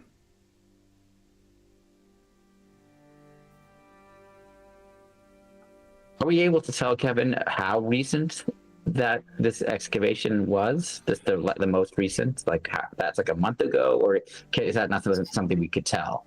you can. What with that roll, that the knowledge roll that John rolled before, this is the most recent excavation. Well, the timeline as far as the miners coming out was about 2 weeks ago, so it was give or take 2 weeks when they came across whatever this is. Probably 3 days or more for it to settle into them and drive them off. Okay. Yeah, I think the mercenaries were sent 2 weeks ago. Right. So it must have happened prior, somewhere right before that, right? Yeah, because the Paulians got there for like 5 days ago, and Yeah. said that some of the miners had survived. So Interesting. It And- moves quickly. Allow me to show you what you find. Making your way through the narrow tunnel that had been dug, it then suddenly sprawls out into a massive natural cavern filled with unnatural structures. Oh, that's terrifyingly awesome. So gives me as like you guys, Mass Effect Andromeda kind of feelings. as you are stepping out, you are looking around, and there is a soft bluish light in here. Mm-hmm. You can see there is detritus where the miners likely broke their way through here. It does not look as if they worked any further past this. Mal, all of you can give us a knowledge check. This is going to be a pretty high difficulty number, but Mala, you'll get a synergy bonus from your class. Nat, fucking look at 20. that, Isidore. I'll pop an action Yeah. point. Hell yeah, that. to get the crit? Sure. Yeah. That's Sweet. awesome. Really good. Of course, Arisia, and you would be able to add your objet d'art, I think. All right. Because you know what? One of the things with handling artifacts and invaluable things, as important as it is to know what's valuable so you know what to grab, it's equally valuable to know what you shouldn't touch. That's true. The glyphs that are on this, I'll start with the less, like the, because Zurizi's got some information about this, because that's a good roll. You're going to get even more, Sir Isidore. What you know is that these are markings that are predating mankind. Older than the Elder kind, or the Elder folk, older than the Atlanteans. Whatever mind directed, I wouldn't say hand, because it's uncertain a hand would have made these markings. So I'll restrict it to mind, because you can be confident that there is a mind that made all these markings in here. These are bindings. This was intended to chain something, both body and will. And this would have been set possibly before the mountains were uplifted that you passed through these past few days. These are very, very ancient. Sir Isidore, I think the added, you know that this is no markings from hell. You know that this is no binding of some foul devil or daemon. This is something from a very foreign time, before mankind was a flickering of possibility. You've stood before these things, perhaps, or similar such cyclopean ruins once or twice in past. This is a jail that was intended to never open. This is a sentence for something that serves it in geologic eras, not in time that mortals could comprehend. And the cracks that you can see in these pillars, no doubt made by human implements, have shattered these bonds. Well, there's a genius move. Do you have a That's where they question? fucked up. Do you have a question for your crit? Yes. Can they be repaired? The mines as far as the markings. knew how to fabricate these things have been dead for millions of years. Thule cycles in, out, in, out. I mentioned the theory that it is a jail for some. Who knows what strange things, what strange eyes looked out on the world and what the world looked like when this place was crafted. That art, like these unknowable, again, I wouldn't say people, beings, has passed from this world, and perhaps for the best. There is small motes of light, pink and fuchsia, that are beginning to form. Small motes. I think with your crit, you will have an opportunity to get everyone into motion before anything can take any action against you. What would you like to do, Sir Isidore? Like, do I sense something's about to, like, straight up attack us? Something is manifesting. Yeah. I'll shout out, something's coming, and kind of like dart ahead of the group a little bit to get in between whatever it is and them. I say we must flee. Fleeing But will we're not save going us. to, because the turn order. You can't. No, you can absolutely react however you... There's not a right or wrong end to this. Well, let's see who... Well, I think there is. So Sir Isidore stands forward. Malo says we must flee. Zorazia, what do you do? Oh, I think fleeing is the right thing. I think somehow we need to bring this mine down Agreed. and bury this thing. I can't think of anything else if we can't put runes back. Here is a very cool thing you guys can do. It's more advanced rules with the action die. Okay. If you guys choose, you could spend a total of 4 action die, and you came across blasting powder and brought it with you. I will sacrifice 2 action die. Oh, yeah. I'm happy to Obvious. chip in for that. Yeah, me too. Which of you Alright, grabbed it? My guess would be Zorazia, just because of her knowledge of black powder. Yeah. What do you think, James? I guess that makes sense. Yes, I do have black powder knowledge. Really good at that acrobatics check, right? So she's the least likely, or most likely to survive a fall. Yeah. That's why I saved her, because I didn't want her to blow up. I spent 2. You spent 2. So I spent 2, so just 1 from each of you. Yeah, I spent 1. So James. Oh, okay. So then All I'll right. keep those for setting it off then. So then, guys, Man. let's go ahead. I'm trying to find... I was hoping we could like somehow patchwork together where the scrapes were and like reactivate the seal, but that might have trapped us in here too. Well, that, but I think we couldn't even. I think it's so far beyond anything that we could even understand that it would wind up being impossible. I'm just. Oh, go ahead, John. What were you gonna say? I'm gonna say that that nat 20 that I pulled off. This isn't the first time he's he's seen something like this before, but I'm gonna lean into it that this is the reason why he became so interested in magic in the first place. Okay. Oh. Then Because maybe he's we'll aware use... there are so things that far out from our existence that they are an existential threat. And Yeah. things like this is why Zorazia is interested in gunpowder. You see, can I get this to drop in here? Let's just hope this doesn't just piss it off. Well, I think it's our only shot. If I use 2 more points, can I get Semtex? Yeah, you cannot.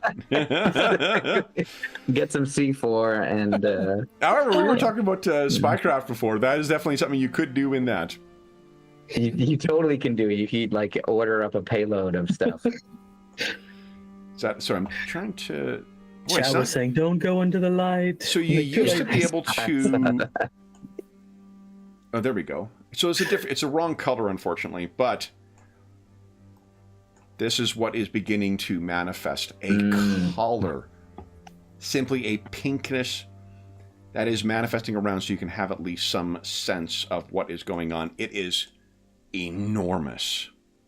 This is filling a 25 by 25 square as it is manifesting, and there is, fortunately, only one. Why don't we go ahead and roll initiative, guys? Also, everyone gets an action die. Oh, awesome. Because Kev wants more. And, well, and also, I'm going to spend, I think it's 4, I think it's 2. We're in a dramatic scene now. Oh, okay. Gotcha. Drama, drama, drama. And as, let's do this too. I did not plan this before, but I thought of it now. As you turn to look back where you came from, it does seem as if something was stalking you. Mm-hmm. Because... wrong thing.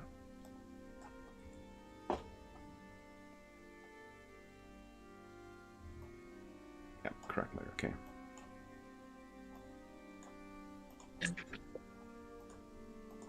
Mm-hmm. Okay, sorry guys, let me just get this done. And I'll set up that token with the appropriate bars. There we go. Okay. Looking behind you, this is what has followed you down into the mine. 4 pairs of pink eyes that are blocking that tunnel where you guys wish to exit. And the creature before you. Where is he? Oh, yes. There we go.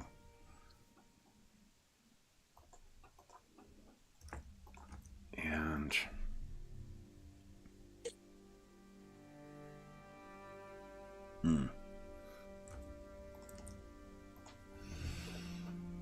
initiative for this thing is a 11. Not great. And for the puppies, turn. They are even worse. My goodness. Okay. Top of the round. You can picture this thing is probably about 40 or 50 feet in front of you. Malo, you're up first. How far are the wolves? The wolves, the exit, how far do you think you would have wandered in? I picture it's probably like 100 feet. Because it's a vast chamber, but you guys tell me if you would have just kind of stuck to the edges, you think, or you got really in there to look at this stuff. I think we had to get in there to look at the level of detail. Especially notice if the lines have been marked on the glyphs, because those are probably fine compared to how big the glyphs are. Yep. So then, 100 feet between you and the exit, and the wolves seem to be coming out. Okay, so then what I'm going to do is I'm going to use a half action to go into my martial spirit stance, and then I'm going to spend my other half action to cast Expeditious Retreat on myself, if I can make the roll. Nice. All right. Spell casting. Here we go. Oh, it was close. Nailed it. Your hands trembling a bit. You're able to successfully cast it. Right. All right. Sir Isidore. Oh, and I'll move 5 feet. I'll move 5 feet. I'll take that 5 feet since I didn't do any move actions, just to go to kind of block my other 2 companions, just in case they need it. Are you moving towards the... Sir Isidore had positioned himself as his last thing before initiative, kind of ahead of you. There's the wolves behind you. There's this color, the pinkness, filling this chamber. Yeah, I'm heading towards the wolves. Nice. Okay. So, Razia. Nope, you skipped me. Did I? Oh, Sir Isidore. Sorry, yeah. What are you doing, Sir Isidore? First half action, I'm going to go into my sword stance. Okay. And I'm going to 5-foot step towards the big glowing thing. And am I in range to get its attention with a taunt? I said it was 40 or 50 feet away. 5 foot step would put you 45. I think close quarters is 30 feet. But I think that's close enough. Okay. Go ahead and give us a taunt. And let's see. So sense. With everything, I want it focused on me and not my allies. Okay. Okay, find sense motive. Oh, there's actually a button for taunt below the defenses. Mm-hmm. Oh, really? Yeah. You don't have to roll a sense motive. I'm gonna boost that. Okay. Oh, sorry. Yeah, because I rolled a 20 on the nose. Ooh, come on, explode. Oh, 16. Okay, so you're taunting this thing, and it is an alien intelligence. It may not be. You might as well be yelling at the thunderstorm. Zorazia, what are you doing? Well, why don't I aim and shoot my pistol at the thing? Okay. Do I get anything for it being size? I've got weapon larger than... Oh, no, that's weapon larger than... Yeah, I don't think there's any size modifiers for... But the amount of modifiers in the game are remarkably lean. It's not like the block of modifiers with Warhammer Fantasy. Yeah. I don't mean it a bad way. Trip and disarm, I think, take into account things for sizes, but... Yeah, modifies their defense, not the chance to hit. That's why we don't bother with the pistol. Oh, do you want to action point that, though? Yeah, well... Action die. Let's see here. So the defense does modify its size. And hold on, does your thing... Is it only skills, or is it dex-based attacks as well? Skill checks. Okay, so not... Oh, I get +1 as well for heroism. Yeah, because you're in a dramatic scene now. Which means I can trigger criticals with the standard characters as well as the special characters. Come on, big money. You're due. That is a 10. With its size, that is actually a hit. Go ahead and roll damage. All right, yeah, because that should be 11 in fact. So so good eat. Let's come on. Let's do something good here. Nope, 13, not bad. Nice. All right, and that bursts into this thing. Here we go.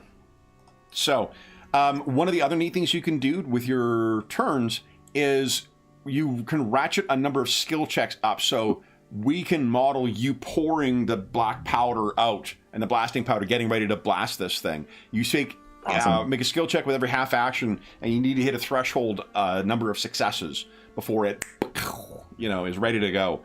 So Zorazia, you blast this thing, and it does seem to have some impact on it. It is this thing's turn now. I'm going to do its first attack on you, Sir Isidore, as requested. Actually, you know what? It is going to shift in, and it's sort of just... Imagine, it's not like moving across the intervening space. Motes of light just appear and disappear as this thing is kind of manifesting closer to you. Once it gets within 20 feet, I need Malo and Zorazia and Sir Isidore to all give us I guess everybody, DC 12 Fortitude save, please. Just imagine this fourth dimensional creature just coming in for us. I gotta spend an action die here. Okay. I'm gonna activate it because it's a fucking dramatic scene. Damn it. Do it. All right. So, let's see here. There's my other die. Okay. So Zorazia, you are one off if you wish to... Spending an action die will make that a success for you. Holy... Wow. That when you don't need it. All right, Sir Isidore, you take 13 stress damage. Your body is being warped in a way, or it is attempting to be warped in a way that it is not congruent with this dimension. Yeah, you guys hear him making the most god-awful... Yes. And then would you give us a, what do you call it? Will save against a DC of 16, I guess. Malo, did you succeed or fail? I failed. I failed by Failed. 1. 6 stress damage. Okay. I'm going to then- spend a point so I can try to boost that 14 to Okay. a 16. Got it. Come on. There Yes. you go. Nice. So I don't get nice. shaken. And then you need a will save from me as well, Kevin. No, because, well, yeah, I do actually. Yeah, because you took, what's your total stress damage right now? It is 6, wasn't it? 10. 10. 10. DC 15. Will save, please. Okay. There we go. Yeah. Nope. Spend this All right. action points. One action. I guess Oh no, you're way too low. it's just I'm so far away. So this Well, is, I mean, this has been a check in the mail for you. You've been worried about this, and now it is a fear made manifest. Clear your Yeah, stress 100%. die. You're at shaken Take a 1. Okay. Okay. Shaking, I mean, yeah. Okay. Yeah, Yeah. that's just the presence of this thing. I do have 1 attack still. Okay. And, again, I think you just have to track the arc of this thing manifesting. This is not a tendril that is striking you. It's things appearing. Sir Isidore, you track this properly and manage to get yourself up. You realize your shield likely does very little, but you were able to get yourself out of the way of this thing's manifesting tendril. The wolves get to go. This is such a They fun fight. move 30 feet forward and sort of take up a way of blocking the door. Malo, Okay. what are you doing? Oh. I wasn't sure what they were going to wind up doing. So at first, I just yell over to Zarazia, blow it up, and then I will take. So they are now basically within 30 feet of me at this point. The 'cause I wolves, had you stepped move 5 foot 5 feet. back. They were 100 feet away. They move 30 feet up. They are 70 feet away from Oh, they're you. 70 feet. 70 feet. Right. Maybe this will be here. Let me do this. I think everyone either at this point knows who you guys are playing or doesn't care. So I'll just move your tokens like this. The color is up there. Malo's a little further back. Sir Isidore and Zarazia are a little further forward. This thing is now 10 feet away from you guys. And just so I'm 100% clear, it seems to me that the wolves are blocking the exit. Correct. So, This- okay, so then this makes it relatively easy. First, I am spending an action die to boost my defenses. good call. So 1d4 Then exclamation let's see mark. how long. Yeah, see how long it lasts for. And how much does it boost it by? Come on. 2 by 2. 2. So for 2 For rounds. 2 rounds. Okay. Yeah. That's and not an then action. I will. Yes, and then I will take 2 half actions to move, to engage with. I can move 40 feet now because of my expeditious retreat. Awesome. So I will move up to 1 or 2, however many I get of the wolves I can get. I don't know how far apart they are from each other, but I will get at least 1, but maybe 2. 2, I think for sure 2. Yeah. Okay, cool. Okay. So now I just get up there. You got it. All right. Then Sir Isidore. Okay, he's gritting his teeth so hard it's starting to leak a little blood around his gums, and he's gonna step or half move as far as he can into this thing and try to attack it. Oh. Imagine like the feeling of butterflies in your stomach, but it is passing through all of your limbs instead of just, they're almost betraying you. So we half move to get in to engage this wherever these lights are most manifest, and then what are you doing? Yeah, he's gonna just trust his instincts and try to swing for wherever he thinks this thing is. You got it. Nice. Yes. What's the crit range of your sword? But I think bastard swords are 19 to 20. That means if you want to spend a action die, I you have can do damage. 1 point left. I'm going to spend it. Nice. Go ahead and roll damage. Okay, and this was with my stance on, so It's plus come 3. on, Yeah. max damage. Yeah, let's go. I have Close. bad news. I'm so sorry. Can't be critted. Bastard sword, I'm not sure is a 1920. Oh, it's not? It's a threat of 20. I'm Oh, sorry. Yeah. All right. Still. There's my damage Still, anyway. 14 damage, Yeah. though, is huge. All right, Yeah. and as It's an you... edged weapon. You think it'd be 19 to 20. I mean, Some of the swords are, but... yeah, not Well, that it's one. not. You know why? Because it's a bastard. Exactly. Yeah. You bastard sword! it is a massive bastard. You know, it's massive. Yeah. It is massive, actually, but it has to be against targets that are smaller than you, is where the massive comes in. Yeah. Okay, so what I need you to do, give us a DC 10 will save, please. Ooh, it's got this, you hit it, you're going to regret it kind of thing. Putting your hand in... Uh-huh. Yeah. You're good, you're good. Okay. Easy. Then, Zorasia. I guess I will try and get these charges set. Get some death by axes going, Okay. Kevin. Where are you planning on placing the charges?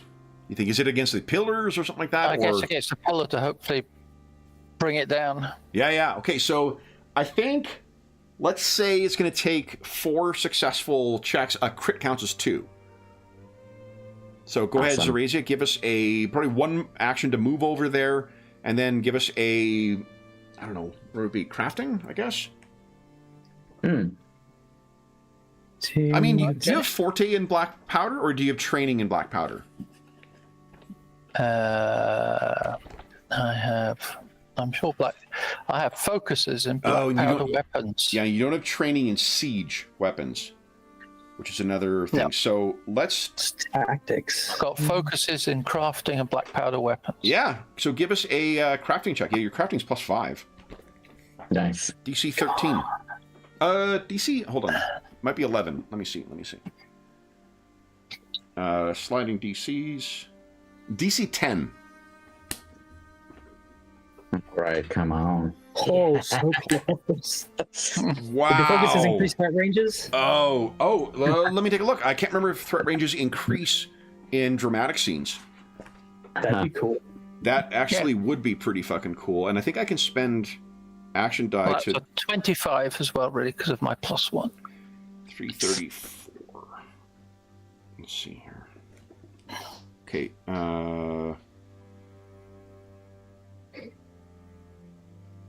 You know what? Let's spend an action die. This is going to cut both ways. Everybody's threat range increases by 1, which means you could spend an action die to make that a crit, Zorasia. Okay, I'll do that. Okay? Awesome. That doesn't mean my bastard sword could have critted, right? Could have, yes, it could have. I'm sorry, but it can't now. It's either 19. You're good. All right. It's fine. I'm probably gonna need it for a will save. What do we see as you're I'm sure. laying? Are you like pouring black powder out here, or what? Stuffing the little barrels as I can around the around one side of this pillar. Okay. Then it is this thing's turn. Finding some nooks to get them in. Sir Isidore failed this. Zorasia is running away. So, Sir Isidore, I need another DC 12 fort save from you, just by being around this thing. It is. Oh! Do you want to action die that, or you want to save that? Let me make the decision easier for you. Last 5 minutes, everybody gets an action die. Okay, I'll spend it. Okay. Do it. Does mean I get some too. 13. There you go. So you save. So you're not afflicted by its aura. Let me try. It's going to strike you. I thought saving made you take half damage from its aura. Is that right? Or is it just being this close? No. If you save against its aura, you're not affected by it. Okay. Yeah. Oh, that's right. And then the attack, second one. I can spend unlimited action die on enemies now, guys. So let's start with 1. That's a 10. Let's spend another 1. That is an 11. Let's spend another 1. Oh man, 13 and 1 more. this game is awesome. Does a 17 hit you? Oh, yes. That hits Yeah, me. it took me a lot of action die to get that. That's why it's worth it. It totally is. Okay, so you're going to take 6 stress damage. So you will have to make I think you were cleared of stress damage before, right? No, I didn't get fatigue. That was me. Taken. I now have 19 stress damage. 19 stress. So the DC 19 stress damage is 9 half rounding down, so you need a DC 19 will save. All right, come on. Holy shit, look at that! He's starting to Beautiful. sweat blood around this thing. but Okay, he's not that's going incredible. down. Impressive. I do have one more thing. I also need a DC 10 will, or you're going to be cool. Your eyes will go pink as you just stare off into this thing. He's just gritting his teeth and bearing it. 22. Easy Nice. There you go. All right. Then the wolves. Oh yeah, we got a tasty warlock in the midst here. That's right. All right. So 2 attacks from the first ones. Neither of those. A 3 and a 4 will not hit. Second attacks. A 7 and a 4 will not hit. And then wow. We'll get in. They only get 1 attack each. Does a 13 hit you? Or a 15? Both 13, 15. I had 11, so. Okay. You take that 7 points of damage total. Do you have any armor? Okay. I do. I have one. So one 2 points of reduction. damage, 5 points of damage. So that does matter. Oh, right. Okay, cool. Okay. All right. Then it is Malo's turn. What are you doing?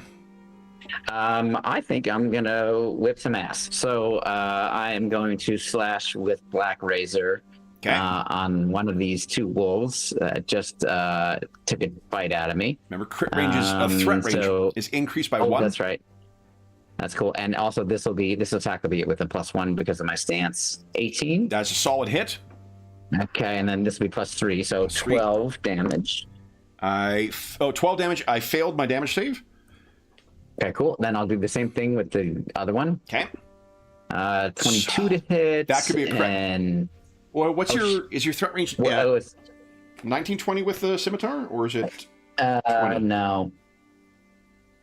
Nope. No. Okay. But that's okay. I do 11 points of damage. Points of damage, and I failed my damage save. Black Razor is slashing back and forth. 2 more down. Sir Isidore, what are you doing? I am just hacking at this thing, just trying to distract it long enough. Okay. Because if he stops fighting, I don't think he can start again. Yeah. Come on. He is on by the skin of his teeth. That is a hit, because remember, this thing is big. And then, I would like to spend an action point to boost that damage. Sure. Let's see what you can get. Come on. Explode. Oh, gosh. All right. Alrighty, I got one more action, and I'm going to try to hit it again. Okay, go ahead. Oh. That. I think a 9's not going to do it. No, but this thing is enormous. That is actually hit. Oh, okay. Yeah. Yes. 7. 7. So the same damage as last attack. Okay. There you go. So you're still... And then I need 2 DC 10 fort saves from you. 1. Got it. 2. Nice. Nat 20, but I am out of action points. Oh, all right. So Razia, what are you doing? I will craft again. I think you Nice. got a crit, right? So you only need 2 more successes. Come on. Ooh, nice. 1 more. So that was 20. Yep. And you Oh, have yeah. 1 more half sorry, action. I'm forgetting. Oh, it was 10. DC 10, so that does succeed. That does. I was Okay. fumbling at the end, but So you're ready to go. As soon as you hit the match, this is going to bring everything down. I mean, man. everything. Yeah.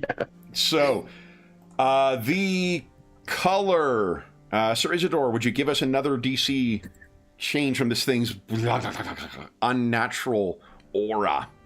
14. 14. You succeed. So its first action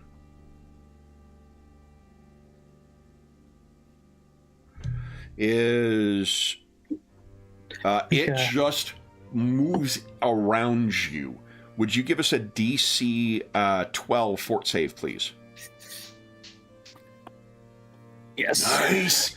So Amazing. It's going to repeat that. So it's the exact same thing as its second action.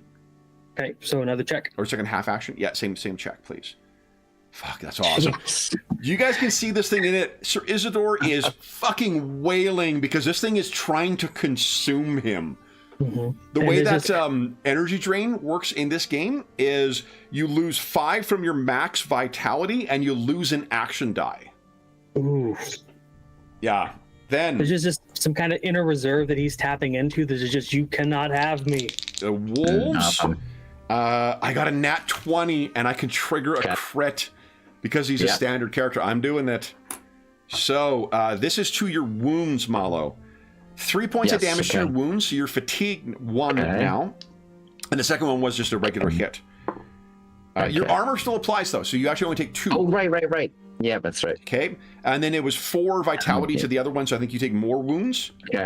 And then the second attack. Well, yeah, that'd be -1 because of armor, so I would go down to 0. Does that... Yeah, it says 0, and then it carries over. And then I hit another crit. But it's already going to your wounds, so I'm not going to do that. I'm going to spend my last action die, though, to trip you. Yeah. So give us a... Okay. And that is another 7 to your wounds you take. Holy okay. Hold on a second. I don't want to miss any of the damage. No, it's another 5 after your armor. So 5 more to your wounds. Okay. 5 more to my wounds. And then give us an acrobatics check. You want to beat my 18. Okay, acrobatics. Here we go. Come on, you got this. Oh, didn't roll it. There we go. Oh, beautiful. Okay, I do have a little bit of bad news. I think fatigue gives you -2 to your dex. It does. Oh, I didn't check it off yet. Check. Okay, that's right. I'm gonna spend my action. Yeah, go ahead. An action die. Go right ahead. So here we go. Come on, get a 2. 24 exclamation mark. Come on. Exclamation. Oh, see, you are sprawled as this thing has pulled your leg out. It just means that you just spent a half action. Your turn, Malo. What are you doing? I am going to half action to stand up. Okay. And then I will just attack this creature. I just want to make sure. It doesn't automatically add this stuff. You'll have to just factor in a -2 to attack. Oh, okay. All right. So then let me just. So it's a -2, but a +1 from my stance. So it's a -1 to this. Precise. If you're shaken, it also would give a -2. So that's a 2 shy right now. Do you want to roll an action die? I do, because I get to roll 2d4. Hell yes. Here comes. So, oops. Big hit. 2d4. Come on.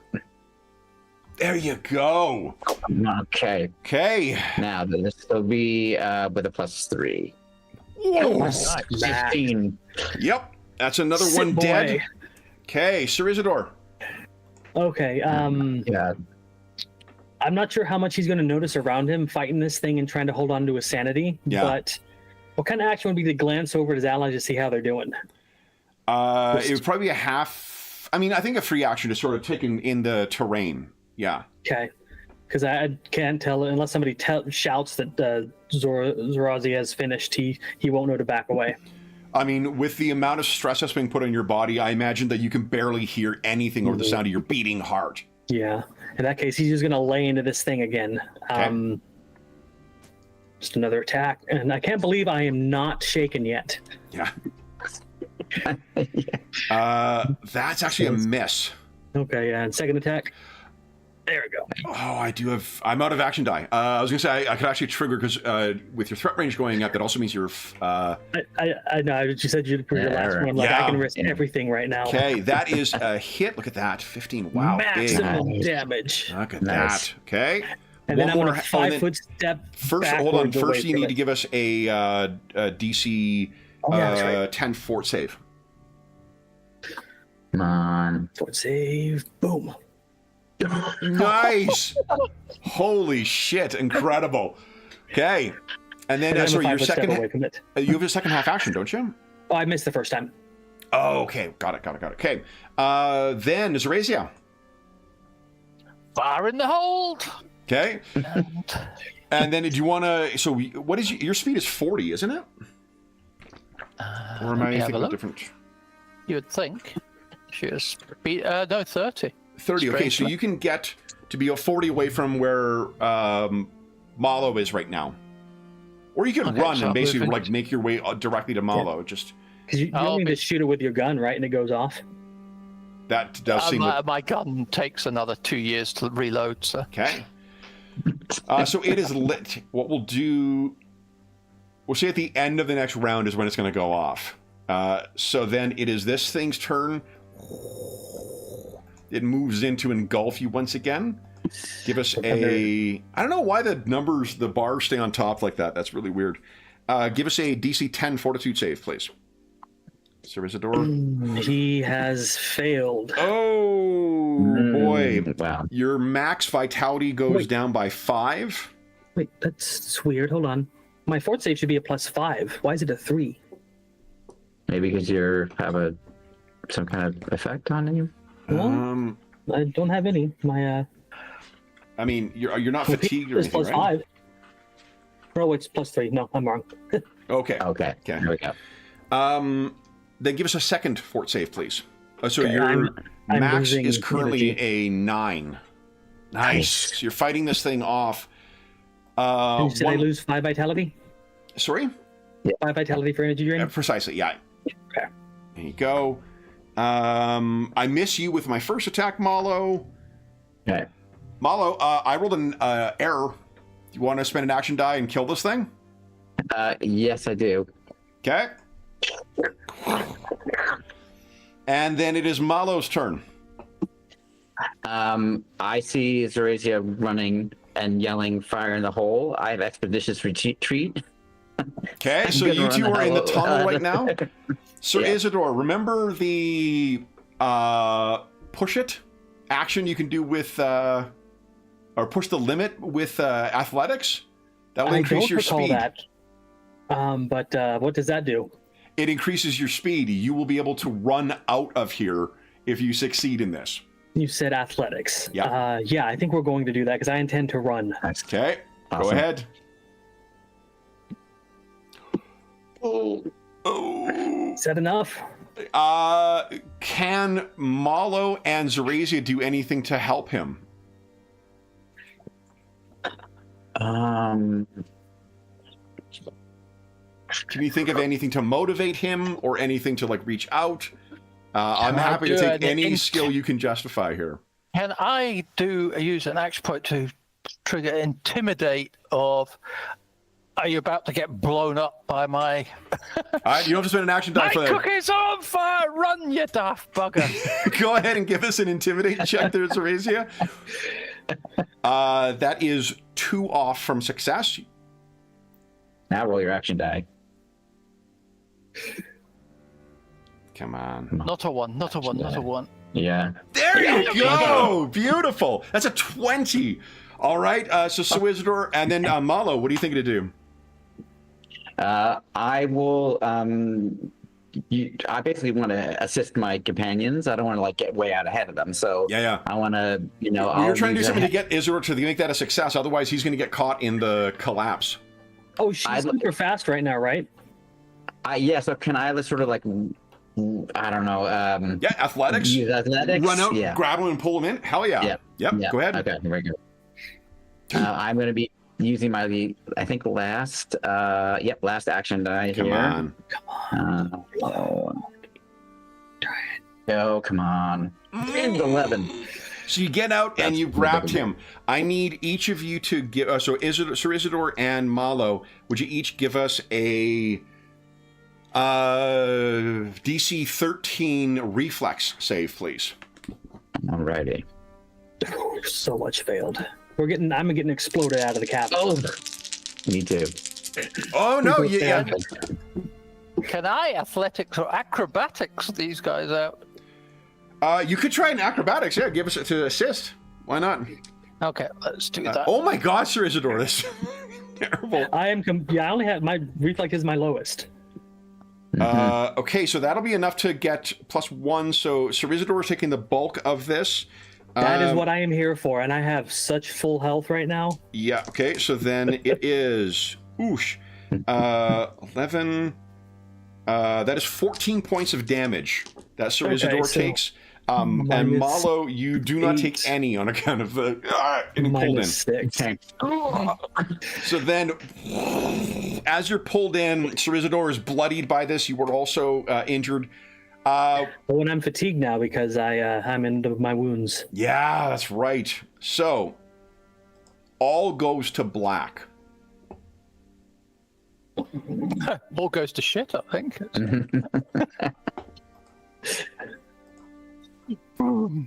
I think Zarizi is the only one with 2 action points left right now. I'll remember to remove alternatives. So I'm not playing like a chump again.